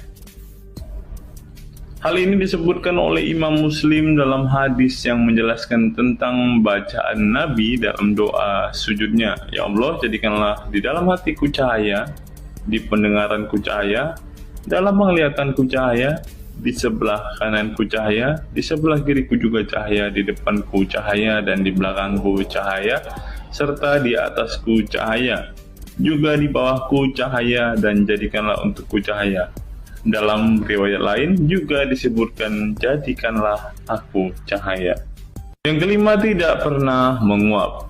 Dalam kitab Al-Qashais Al-Kubra, Imam Asyuyuti menyebutkan riwayat Nabi Muhammad yang sepanjang hayat tidak pernah menguap. Ditakris oleh Imam Al-Bukhari dalam kitabnya Al-Tariq dan juga Ibnu Abi Saibah dalam Musannafnya, dan dari Isa Ibnu Sa'ad dari Yazid bin Al-Asham, beliau berkata bahwa Nabi Muhammad tidak pernah menguap sama sekali. Yang keenam, hati beliau tidak pernah tidur. Keistimewaan lainnya adalah kedua mata beliau tertidur, namun tidak demikian dengan hati beliau. Suatu waktu Nabi Muhammad pernah ditanya oleh istrinya Sayyidah Aisyah tentang tidurnya selepas sholat witir. "Wahai Rasulullah, apakah engkau tidur setelah sholat witir?" Beliau menjawab, "Betul Aisyah, sesungguhnya mataku tertidur dan tetapi hatiku tidak pernah tidur." Ini sejalan dengan apa yang disebutkan beliau bahwa para nabi tidaklah tidur kecuali hanya mata mereka saja yang terpejam. Hati mereka tidak pernah tidur dari berzikir kepada Allah Ta'ala. Dan begitu juga para nabi tidur hanya matanya saja, sedangkan hatinya tidak pernah tidur. Yang ketujuh, jubah beliau sembuhkan orang sakit. Asma bintu Abu Bakar radhiyallahu anhu bertaburuk dengan jubah Nabi. Dari Abdullah bin Kaisan berkata, "Diperlihatkan kepadaku sebuah jubah tayalisah dari Kisra dan kerahnya berbahan dibaj. Juga kedua sisinya dijahit dengan dibaj." Asma berkata kepada budaknya, "Wahai Abdullah, jubah ini dahulu ada pada Aisyah hingga ia wafat. Setelah Aisyah wafat, aku pun mengambilnya. Dulu Rasulullah sering memakai jubah ini. Kami pun biasa mencuci jubah ini dengan air untuk menyembuhkan orang yang sakit." 8. Darah bekam Nabi diminum sahabat. Darah Rasulullah benar-benar barokah. Sahabat Abdullah bin Zubair radhiyallahu anhu pernah meminum darah Nabi. Diceritakan Abdullah datang kepada Rasulullah ketika beliau sedang berbekam. Setelah Rasulullah selesai, maka beliau memberikan darah berbekam itu sambil berkata, "Pergilah dan sembunyikan darah ini dari manusia." Maka aku pergi dan meminum darah itu. Selepas itu aku mendatangi Rasulullah kembali. Lalu Rasulullah bertanya, "Apa yang kamu lakukan?" Abdullah menjawab, "Aku sudah sembunyikan darah itu di tempat yang tidak boleh dilihat oleh manusia." Baginda Nabi berkata lagi, "Jangan-jangan kamu telah meminumnya?" Beliau menjawab, "Ya, aku telah meminumnya, wahai Rasulullah." Setelah meminum darah itu, Nabi Muhammad berkata kepada Abdullah, "Sungguh engkau telah menjaga dirimu dari api neraka." Yang ke-9, tidak pernah ihtilam atau dalam tanda kurung mimpi basah. Ihtilam adalah keluarnya air mani karena sebab mimpi atau fantasi. Di Indonesia sering disebut dengan mimpi basah, dan itu tidak pernah terjadi pada Nabi Muhammad. Dalam kitab hadis Al-Mu'jam Al-Kabir, Imam At-Tabarani mengeluarkan sebuah riwayat dari Ibnu Abbas bahwasannya Nabi Muhammad tidak pernah ihtilam atau mimpi basah. Yang ke-10 yang terakhir, teman-teman, dapat melihat dan mendengarkan ringkihan langit. Dari sahabat Abu Dzar, Nabi Muhammad bersabda, "Sesungguhnya aku melihat apa yang kalian tidak lihat, dan aku mendengar apa yang kalian tidak dengar, ringkihan langit. Dan memang pantas langit bersuara ringkih, karena di setiap jarak 4 jari di langit ada malaikat yang menaruh keningnya dan sujud kepada Allah. Demi Allah, seandainya kalian mengetahui apa yang aku ketahui, kalian akan sedikit tertawa dan banyak menangis." Keistimewaan lain dari Nabi Muhammad disebutkan ketika beliau buang air tidak ada bekasnya sama sekali. Dalam kata lain, semua kotoran beliau ditelan bumi tak sedikit pun yang tertinggal. Beliau juga mampu melihat ke belakang dengan jelas sebagaimana beliau melihat ke depan. Itulah ke-10 keistimewaan Nabi Muhammad yang juga menjadi bukti kenabian beliau. Rasulullah adalah manusia sebagaimana umatnya, akan tetapi Allah menjadikan beliau sebagai manusia yang tidak seperti manusia pada umumnya.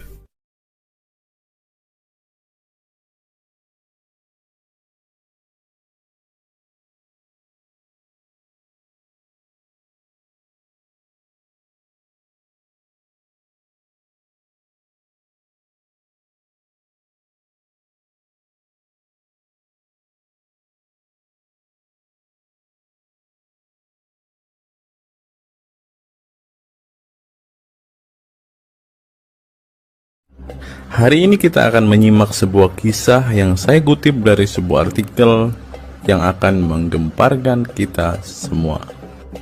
Karena kisah ini berisi sebuah cerita tentang para sahabat Nabi Muhammad yang katanya masuk surga. Bagaimana mungkin para sahabat ini bisa masuk surga? Sedangkan junjungan mereka sendiri pun tidak mempunyai kepastian surga.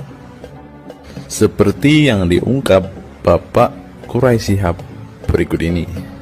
Tidak benar, saya ulangi, tidak benar bahwa Nabi Muhammad sudah dapat jaminan surga. Mendengar apa yang dikatakan Bapak Quraisy Shihab tadi, jelaslah bahwa Rasulullah pun tidak pasti masuk surga. Bagaimana mungkin para sahabat masuk surga jika sang junjungan sendiri tidak punya kepastian surga? Memang sedikit aneh sih teman-teman. Nabi tidak pasti masuk surga, tapi para sahabat masuk surga. Mungkinkah para sahabat lebih baik dari sang Nabi? Untuk itu, mari kita simak kisah para sahabat Nabi berikut ini dan temukan alasan mengapa mereka bisa masuk surga. Kisah sahabat Nabi Muhammad SAW yang dijamin masuk surga oleh Allah SWT. Semua manusia pasti menginginkan masuk surga Allah SWT, namun tidak semua jiwa bisa masuk surga. Ada banyak tantangan dan perjalanan yang sangat panjang yang harus dihadapi umat Islam hingga mendapat kesempatan ala SWT untuk masuk surga. Itu juga belum tentu langsung masuk surga. Mungkin harus ke neraka untuk menghapus dosa-dosa terlebih dahulu. Meski demikian, kita bisa belajar dari kisah sahabat Nabi Muhammad SAW yang dijamin masuk surga Allah. Mereka tidak begitu saja mendapat tempat yang keindahannya kekal abadi. Berbagai ujian keimanan dan fisik dalam mengarungi kehidupan mereka di jalan Allah SWT. Siapa sajakah sahabat Nabi SAW yang dijamin masuk surga? Simak selengkapnya dalam ulasan berikut ini. Kisah sahabat Nabi Muhammad SAW yang dijamin masuk surga. Dalam sebuah hadis terdapat 10 sahabat Nabi SAW yang masuk surga. Hadis tersebut berasal dari Abdurrahman bin Auf radhiyallahu anhu. Ia berkata, Rasulullah SAW bersabda.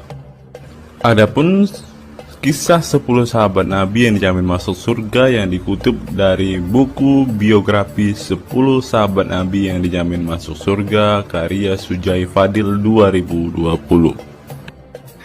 Yang pertama, Abu Bakar As-Siddiq. Abu Bakar As-Siddiq dikenal sebagai manusia terbaik setelah Nabi Muhammad SAW. Beliaulah orang pertama yang beriman kepada Nabi SAW, menemaninya dan membenarkan perkataannya.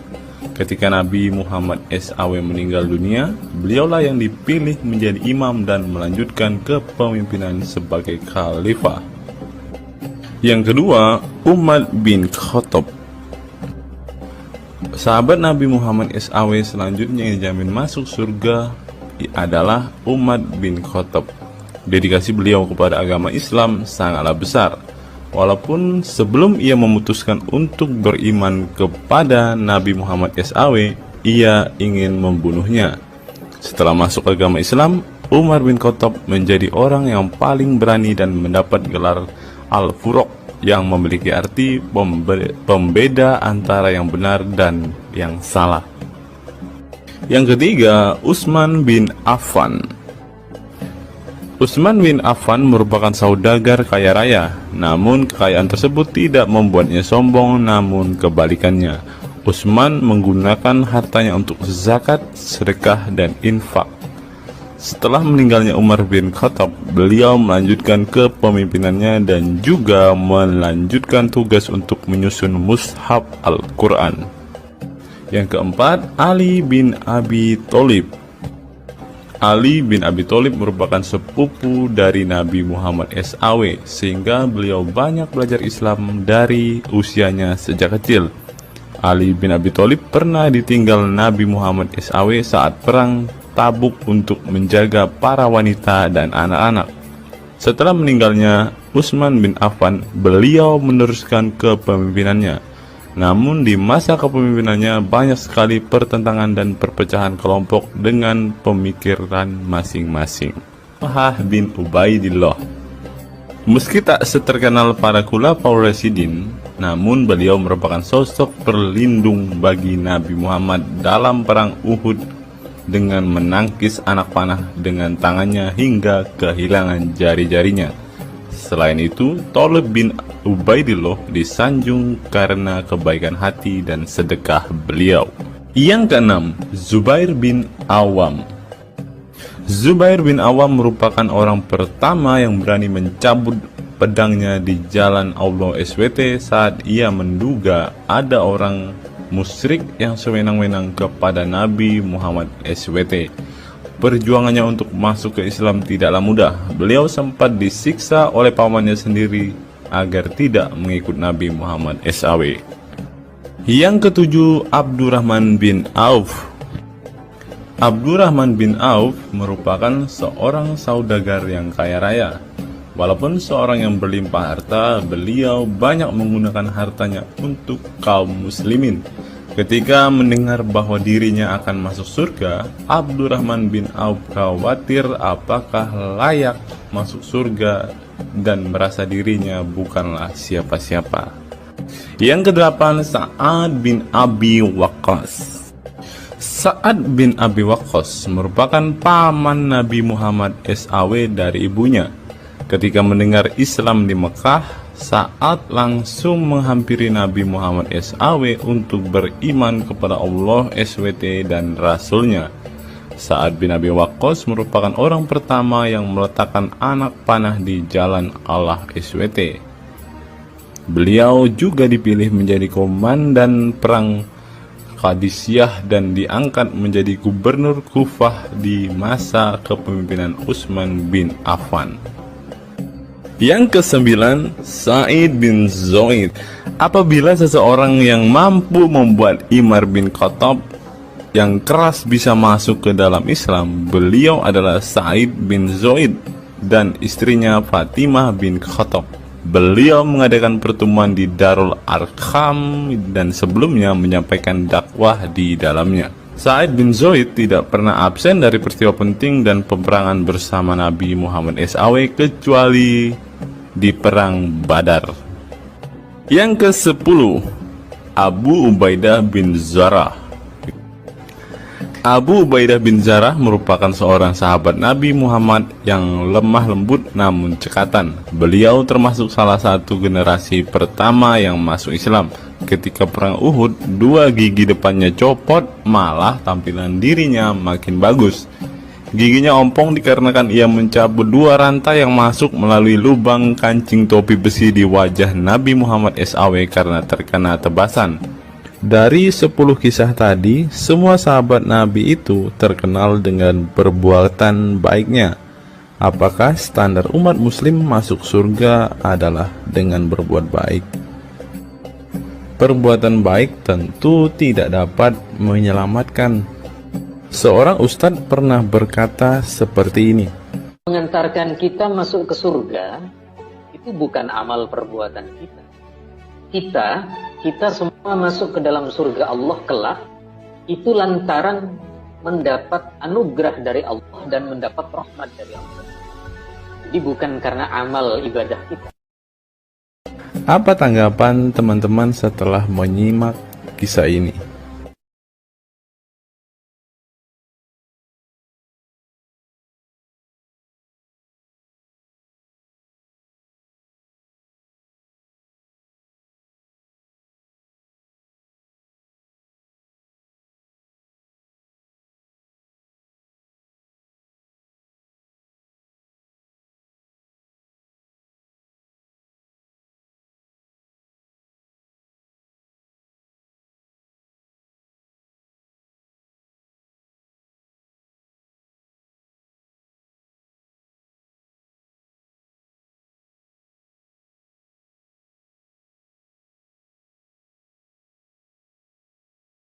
Saya teringat dengan satu perkataan seorang ustadz, teman-teman. Ustadz ini mengatakan bahwa memang benar saudara-saudara muslim kita itu hanya suka membaca Al-Quran, suka berbahasa Arab, tetapi pada kenyataannya mereka ini, teman-teman, ternyata adalah orang-orang yang tidak paham sama sekali dengan apa yang mereka baca, teman-teman.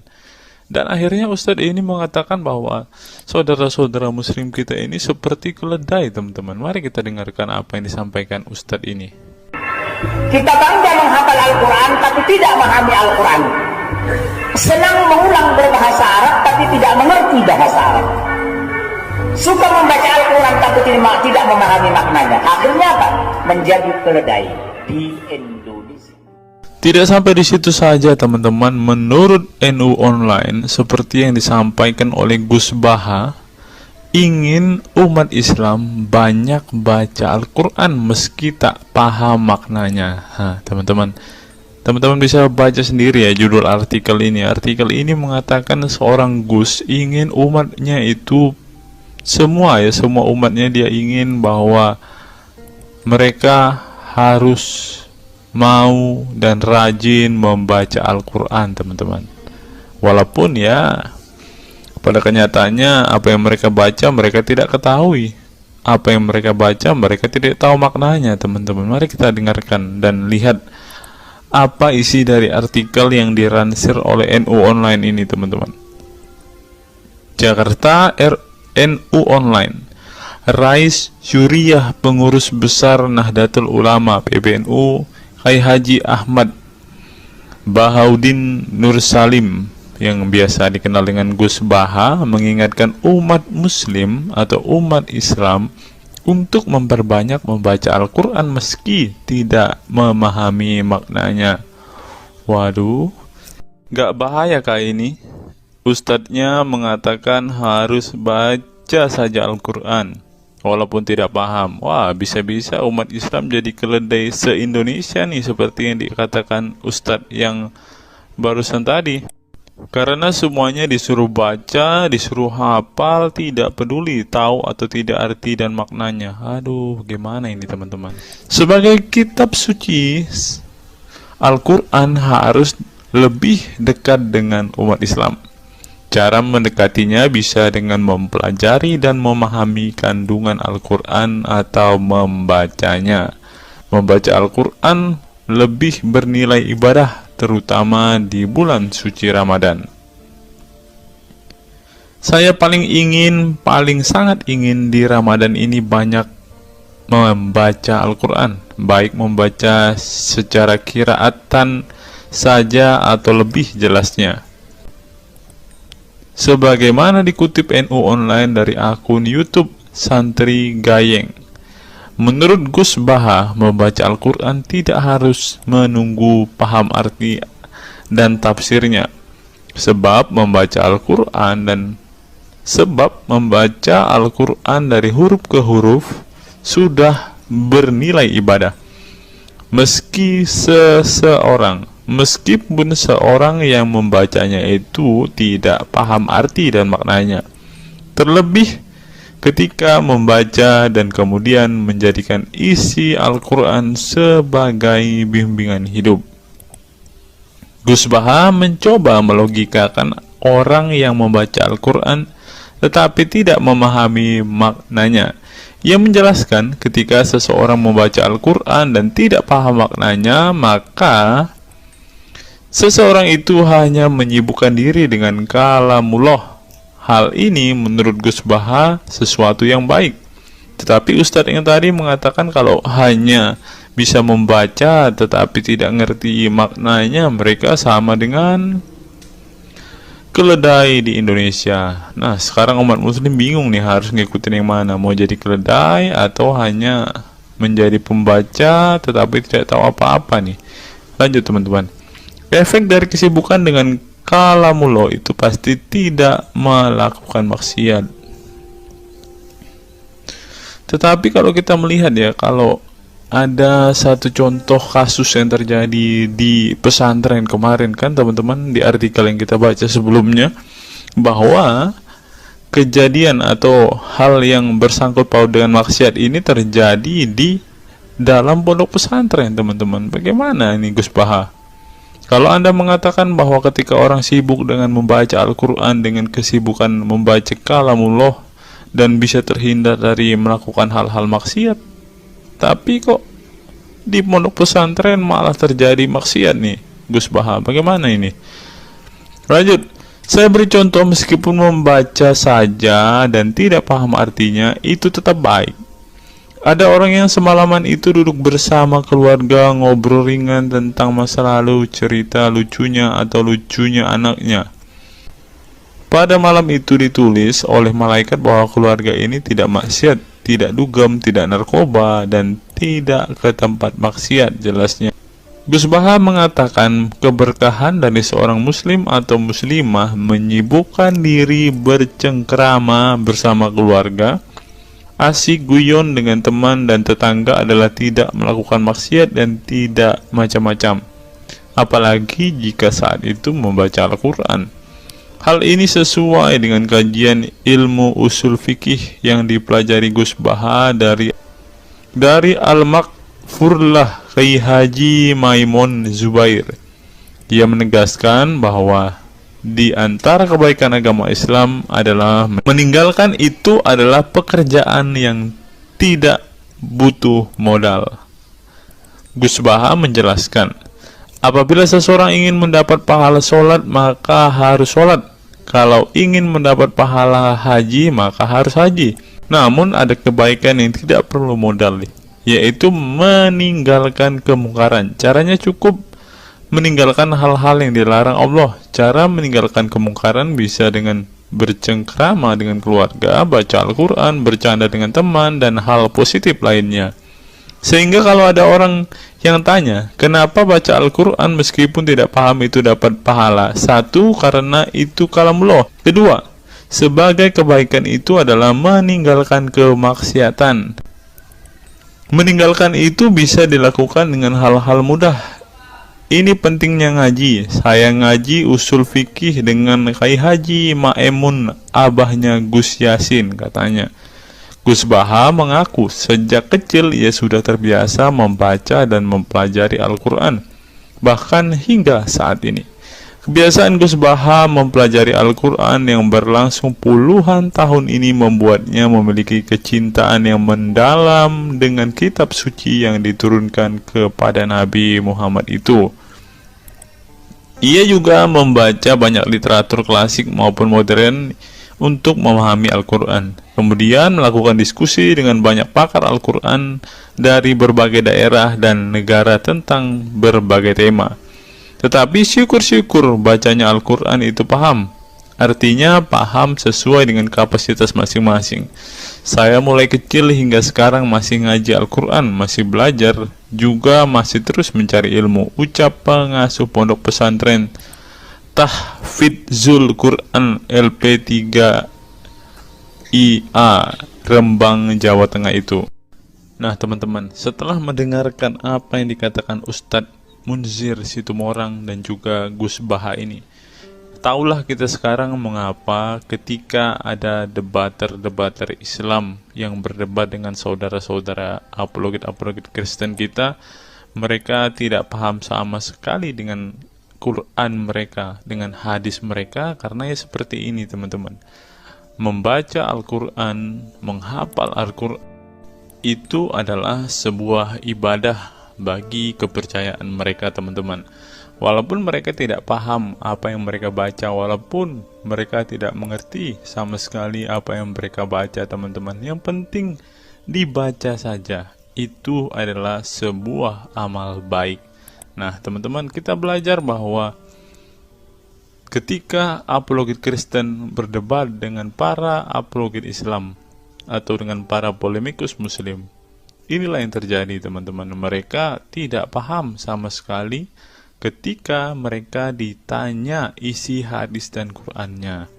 Karena pada intinya atau pada kenyataannya, seperti pengakuan dua ustadz ini tadi, bahwa memang benar umat muslim itu hanya senang membaca, hanya suka membaca, hanya suka mengimani, tetapi tidak paham sama sekali dengan apa yang mereka baca dan imani, teman-teman. Sebagai contoh, teman-teman, kita kalau melihat perdebatan antara Gurunda Zuma dengan apologet-apologet Kristen ya, ketika Zuma ditanyakan ayat-ayat Al-Quran atau hadis-hadisnya, Zuma pasti tidak pernah menjelaskan ayat dan hadis itu, teman-teman. Alasannya ya kita tahu ya, sekarang ternyata memang Zuma pun ternyata hanya hafal, hanya suka membaca, tetapi tidak paham dan tidak mengerti sama sekali dengan apa yang mereka baca dan hafalkan, teman-teman. Ya, jadi kita bisa ambil kesimpulan bahwa orang-orang model seperti ini sama seperti keledai di Indonesia, seperti yang diungkapkan oleh Ustadz Munzir Situmorang tadi, teman-teman.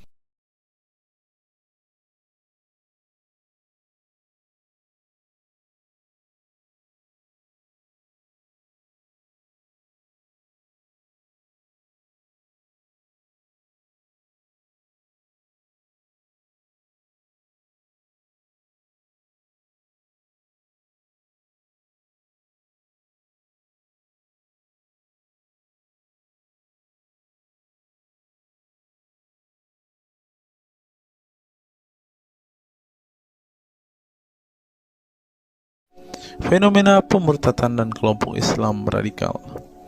Sejumlah sarjana Islam mengemukakan hukuman seorang murtad adalah hak prerogatif Tuhan, bukan wewenang manusia. Masalah pemurtadan selalu menjadi isu penting dalam sejarah wacana keislaman. Dalam Islam, tindakan atau sikap seseorang muslim meninggalkan agama Islam, baik dengan perkataan maupun dengan perbuatan, disebut dengan ridah atau irtidad dalam bahasa Arab. Dan orang muslim yang melakukan tindakan ini disebut murtad. Nah, seperti yang dikatakan oleh Yakut tadi, teman-teman, dengan mengatakan toa itu seperti gonggongan anjing, dia sudah murtad, teman-teman. Itulah sebabnya saudara-saudara muslim menganjurkan dia untuk istighfar dan mengucapkan 2 kalimat syahadat kembali. Lanjut. Seorang dikatakan murtad belum tentu mereka pindah atau konversi ke agama baru. Bisa juga mereka kemudian memilih untuk tidak beragama, menjadi sekuler, ateis, agnostik, dan lain sebagainya. Masalah pemurtadan ini bukan hanya diskursus dan fenomena eksklusif dalam Islam saja, tetapi juga dalam agama-agama lain ya.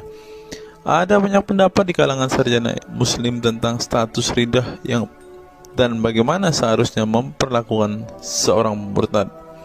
Ada yang berpendapat ridah adalah masalah kepolitikan, bukan masalah teologi keagamaan, sehingga orang yang keluar dari Islam murtad tidak perlu dikenai hukuman apapun, termasuk hukuman pembunuhan.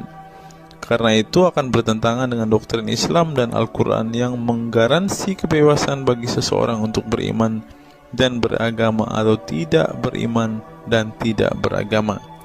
Bagi mereka, sejarah hukuman pembunuhan bagi orang-orang yang keluar dari Islam lebih mengacu pada fenomena dan alasan sosial politik belaka. Dengan kata lain, kata murtad bagi mereka mengacu pada pengertian pembangkangan politik ketimbang pemberontakan teologis. Tak ada konsensus mengenainya. Tetapi ada pula yang berargumen bahwa masalah pemurtadan adalah masalah teologi keagamaan, sehingga orang yang mendeklarasikan diri keluar dari Islam harus dihukum bunuh seperti yang dipraktikkan oleh generasi Islam pasca wafatnya Nabi Muhammad.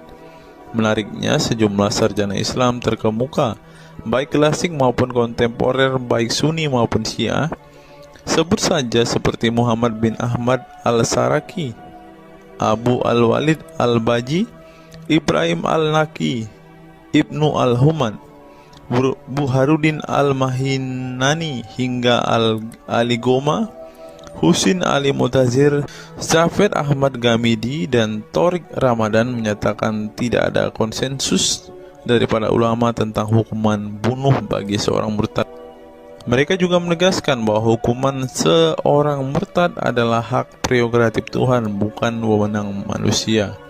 Nah, sekarang kalau kita melihat, ada seorang ustadz mengatakan, siapa namanya itu, Abdul Somad bilang, bagi yang murtad darahnya halal. Nah, gimana ya dengan Abdul Somad ini, teman-teman?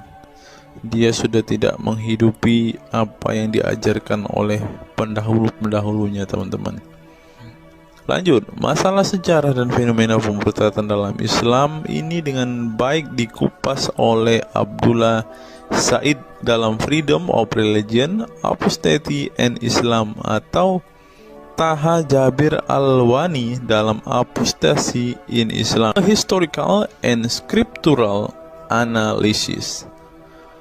Tulisanku ini tak bermaksud membahas secara lebih dalam dan detail tentang pemurtadan ini, tetapi ingin menyajikan sejumlah fenomena pemurtadan di kalangan masyarakat Islam kontemporer, di mana banyak orang-orang yang memilih keluar dari Islam bukan lantaran menghadapi peliknya masalah teologi keislaman misalnya, melainkan dikarenakan telah muak menyaksikan perilaku Islam itu sendiri, khususnya kalangan muslim ekstremis. Nah, ini juga yang buat saudara-saudara kita muslim murtad, teman-teman.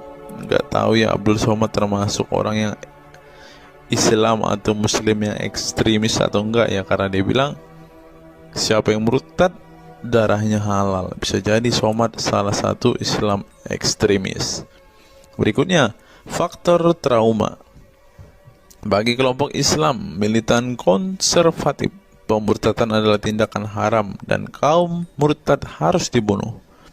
Tetapi mereka tidak menyadari bahwa banyak kaum Islam yang memilih menjadi murtad justru karena mereka trauma dengan perilaku brutal kelompok radikal Islam itu sendiri. Lihat misalnya penuturan sejumlah mantan muslim dalam buku Living Islam, Apostate Speak Out, yang diedit oleh Ibnu Warak, nama samaran seorang pensiunan Islam kelahiran Rajkot, India. Dalam buku yang sangat provokatif ini, sejumlah ex-muslim bersuara keras memberi kesaksian tentang kebobrokan perilaku kelompok muslim radikal di negara-negara yang mayoritas berpenduduk muslim seperti Pakistan, Bangladesh, Aljazair, Iran, Afghanistan, dan lain sebagainya. Para penulis buku ini sebelumnya merupakan para sarjana aktivis muslim yang taat saleh sampai akhirnya mereka menyaksikan momen-momen mengerikan dalam hidup mereka hingga akhirnya mereka menyatakan goodbye pada Islam. Lihat teman-teman, mereka ini adalah saksi keekstriman Islam, teman-teman.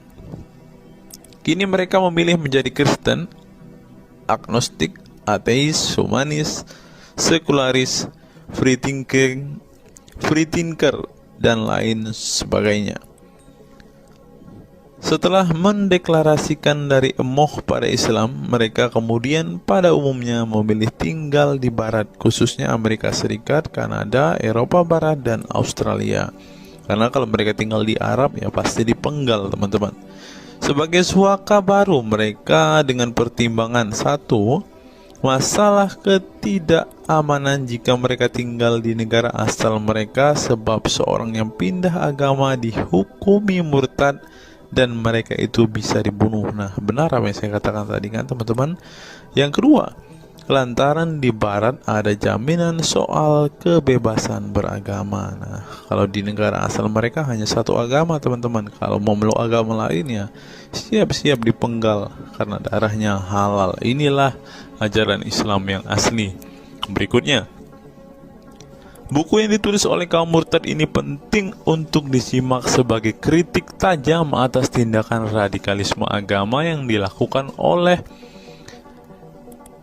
meminjam istilah Muhammad Said Asmani, kelompok ekstrim yang sering menebarkan kekerasan dan kebencian dalam menyampaikan pesan-pesan keagamaan tanpa disadari bahwa perilaku sadis dan barbar mereka telah menyebabkan sebagian umat Islam frustasi dan kehilangan kepercayaan terhadap agama mereka, kemudian memilih hengkang dari Islam. Ini menunjukkan bahwa masalah pemurtadan atau proses konversi tidak semata-mata masalah teologi keagamaan, tetapi juga sosial, politik, dan ekonomi. Itulah yang dialami Ibnu Warok, Ali Sina, Anwar Saik, Faisal Muhammad, Syarek Malik, Samia Libini, Abul Qasem, dan masih banyak lagi. Semula mereka adalah para pemeluk Islam saleh yang kemudian memilih keluar dari agama ini setelah mereka mengalami dan menyaksikan peristiwa tragis dalam sejarah hidup mereka. Simak misalnya penuturan Ali Sina dalam Why I Live Islam, My Passage from Faith to Enlightenment. Ali Sina yang masih keturunan Ayatollah Iran ini menuturkan pengalaman getir hidupnya menyaksikan serangkaian horor di negaranya Iran. Dia mengatakan sejak Ayatollah Khomeini berhasil menggulingkan diktator Shah Reza Pahlavi pada tahun 1979, segera ia mengganti ideologi sekuler negara dengan ideologi Islami yang tunduk sepenuhnya pada otoritas Khomeini. Masih menurut Ali Sina, alih-alih ingin menegakkan kedaulat Tuhan, dalam praktiknya yang terjadi justru penegak kedaulatan Khomeini, di mana melalui agen rahasianya yang bernama Saza Mene Atelaat Fa Amniate Keskharar yang disingkat Sefak, dia dan para pendukungnya menghancurkan siapapun yang tidak mau tunduk pada otoritas politik keagamaannya, termasuk bekas sekutunya. Maka pada saat Imam Khomeini berkuasa, kata Sina, nyawa pun menjadi sangat murah. Ribuan orang Irak dibunuh sebagai efek perang teluk antara Iran-Irak. Ribuan pengikut Bahai Faith disiksa dengan tuduhan murtad, dan ribuan penduduk Iran yang menolak otoritas politik dan agama sang imam dipenjara. Nasib kaum perempuan lebih tragis lagi. Sebelum dibunuh, mereka diperkosa oleh tentara syariat dengan alasan sebagai imbalan pembangkangan kepada sang ayatollah sekaligus tiket menuju surga. Ngeri teman-teman, tiket menuju surga. Peristiwa tragis semasa rezim Khomeini ini membuat Ali Sina trauma dan kehilangan kepercayaan terhadap Islam sehingga ia memilih murtad. Sekarang ia mendirikan Faith Freedom Foundation untuk mengadvokasi orang-orang yang ingin meninggalkan Islam. Selain Ali Sina, pengalaman getir juga dialami oleh Abul Qasem Bangladesh, Syarek Malik Pakistan, Anwar Saik Pakistan Bertain, Nadia dari Maroko, Samia Libina dari Tunisia, Azad dari India, dan masih banyak lagi. Setelah mengalami dan menyaksikan sejumlah peristiwa tragis kekerasan agama yang dilakukan kaum muslim radikal di negara mereka, mereka kemudian hijrah ke iman yang baru. Memang tidak bisa dipungkiri di negara-negara berbasis Islam itu telah terjadi sejumlah peristiwa sadis yang dilakukan sekelompok rezim muslim militan dan kaum radikal agama demi ambisi politik kekuasaan mereka. Atas nama agama dan penegakan syariat Islam, mereka melakukan serangkaian teror dan kekerasan terhadap kelompok minoritas dan lawan-lawan politik agamanya. Penulis perempuan Mesir Bat Ye'or telah menunjukkan dengan baik sebagian dari sejarah gelap radikalisme kelompok militan konservatif terhadap kaum minoritas ini dalam buku The Decline of Eastern Christianity Under Islam From Jihad to Dhimmitud. Dalam buku ini, dia berpendapat bahwa konsep dhimmi, khususnya Kristen dan Yahudi yang secara literal mengacu pada definisi protected people, orang-orang yang dilindungi, dalam realitasnya justru menjadi kelompok yang diperas, dieksploitasi karena di samping dipaksa membayar pajak pada pemerintah, mereka tidak pernah menikmati hak-hak sipil sebagai warga negara. Di negara-negara berbasis syariat Islam, mereka memang menjadi warga negara kelas 2, kalau bukan malah tidak berkelas lagi. Wah. Tidak hanya non-muslim saja, kaum muslim yang kebetulan berseberangan dengan ideologi dan aliran keagamaan rezim penguasa, baik rezim Sunni maupun Syiah, juga mendapat perlakuan kejam dan diskriminatif. Sebagian dari kaum muslim yang dizolimi oleh rezim Islam ekstrim ini masih bertahan memeluk Islam. Tetapi sebagian lain lebih memilih kabur ke negeri lain dan emoh memeluk Islam lagi. Ilustrasi di atas merupakan peringatan keras sekaligus memberi pelajaran berharga bagi umat Islam. Dengarin saudara-saudara Islam, khususnya kelompok muslim militan konservatif yang selama ini getol berdakwah dengan cara-cara kekerasan dan intoleran. Perilaku brutal dan aksi-aksi kekerasan yang mereka lakukan tidak hanya menyebabkan simpati publik terhadap kaum muslim merosot, atau melorotnya tingkat kepercayaan publik terhadap Islam sebagai agama damai, toleran, pluralis, dan rahmatan lil alamin. Tetapi lebih dari itu, tindakan konyol kaum radikal agama ini telah menyebabkan pemurtadan sebagian umat Islam itu sendiri. Kedepan kaum muslim harus menebarkan Islam dengan cara-cara damai, santun, dan toleran, bukan dengan tindakan keras, kasar, dan intoleran yang justru merugikan Islam dan kaum muslim itu sendiri. Jika memang Islam itu agama rahmat bagi alam semesta, maka buktikan itu dengan tindakan nyata. Wallahu alam bishawab.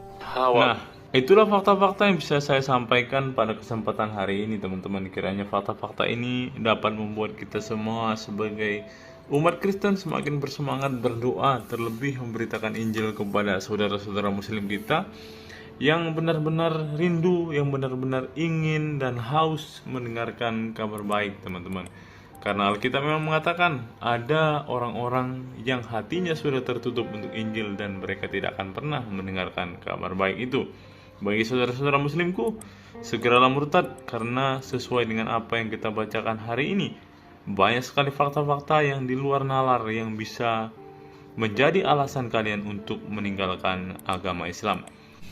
Apa pendapat teman-teman setelah menyimak video ini? Silahkan tuliskan komentar waras teman-teman di kolom komentar video ini, agar banyak orang semakin waras dan semakin sadar bahwa hanya Yesuslah satu-satunya Tuhan dan Juru Selamat.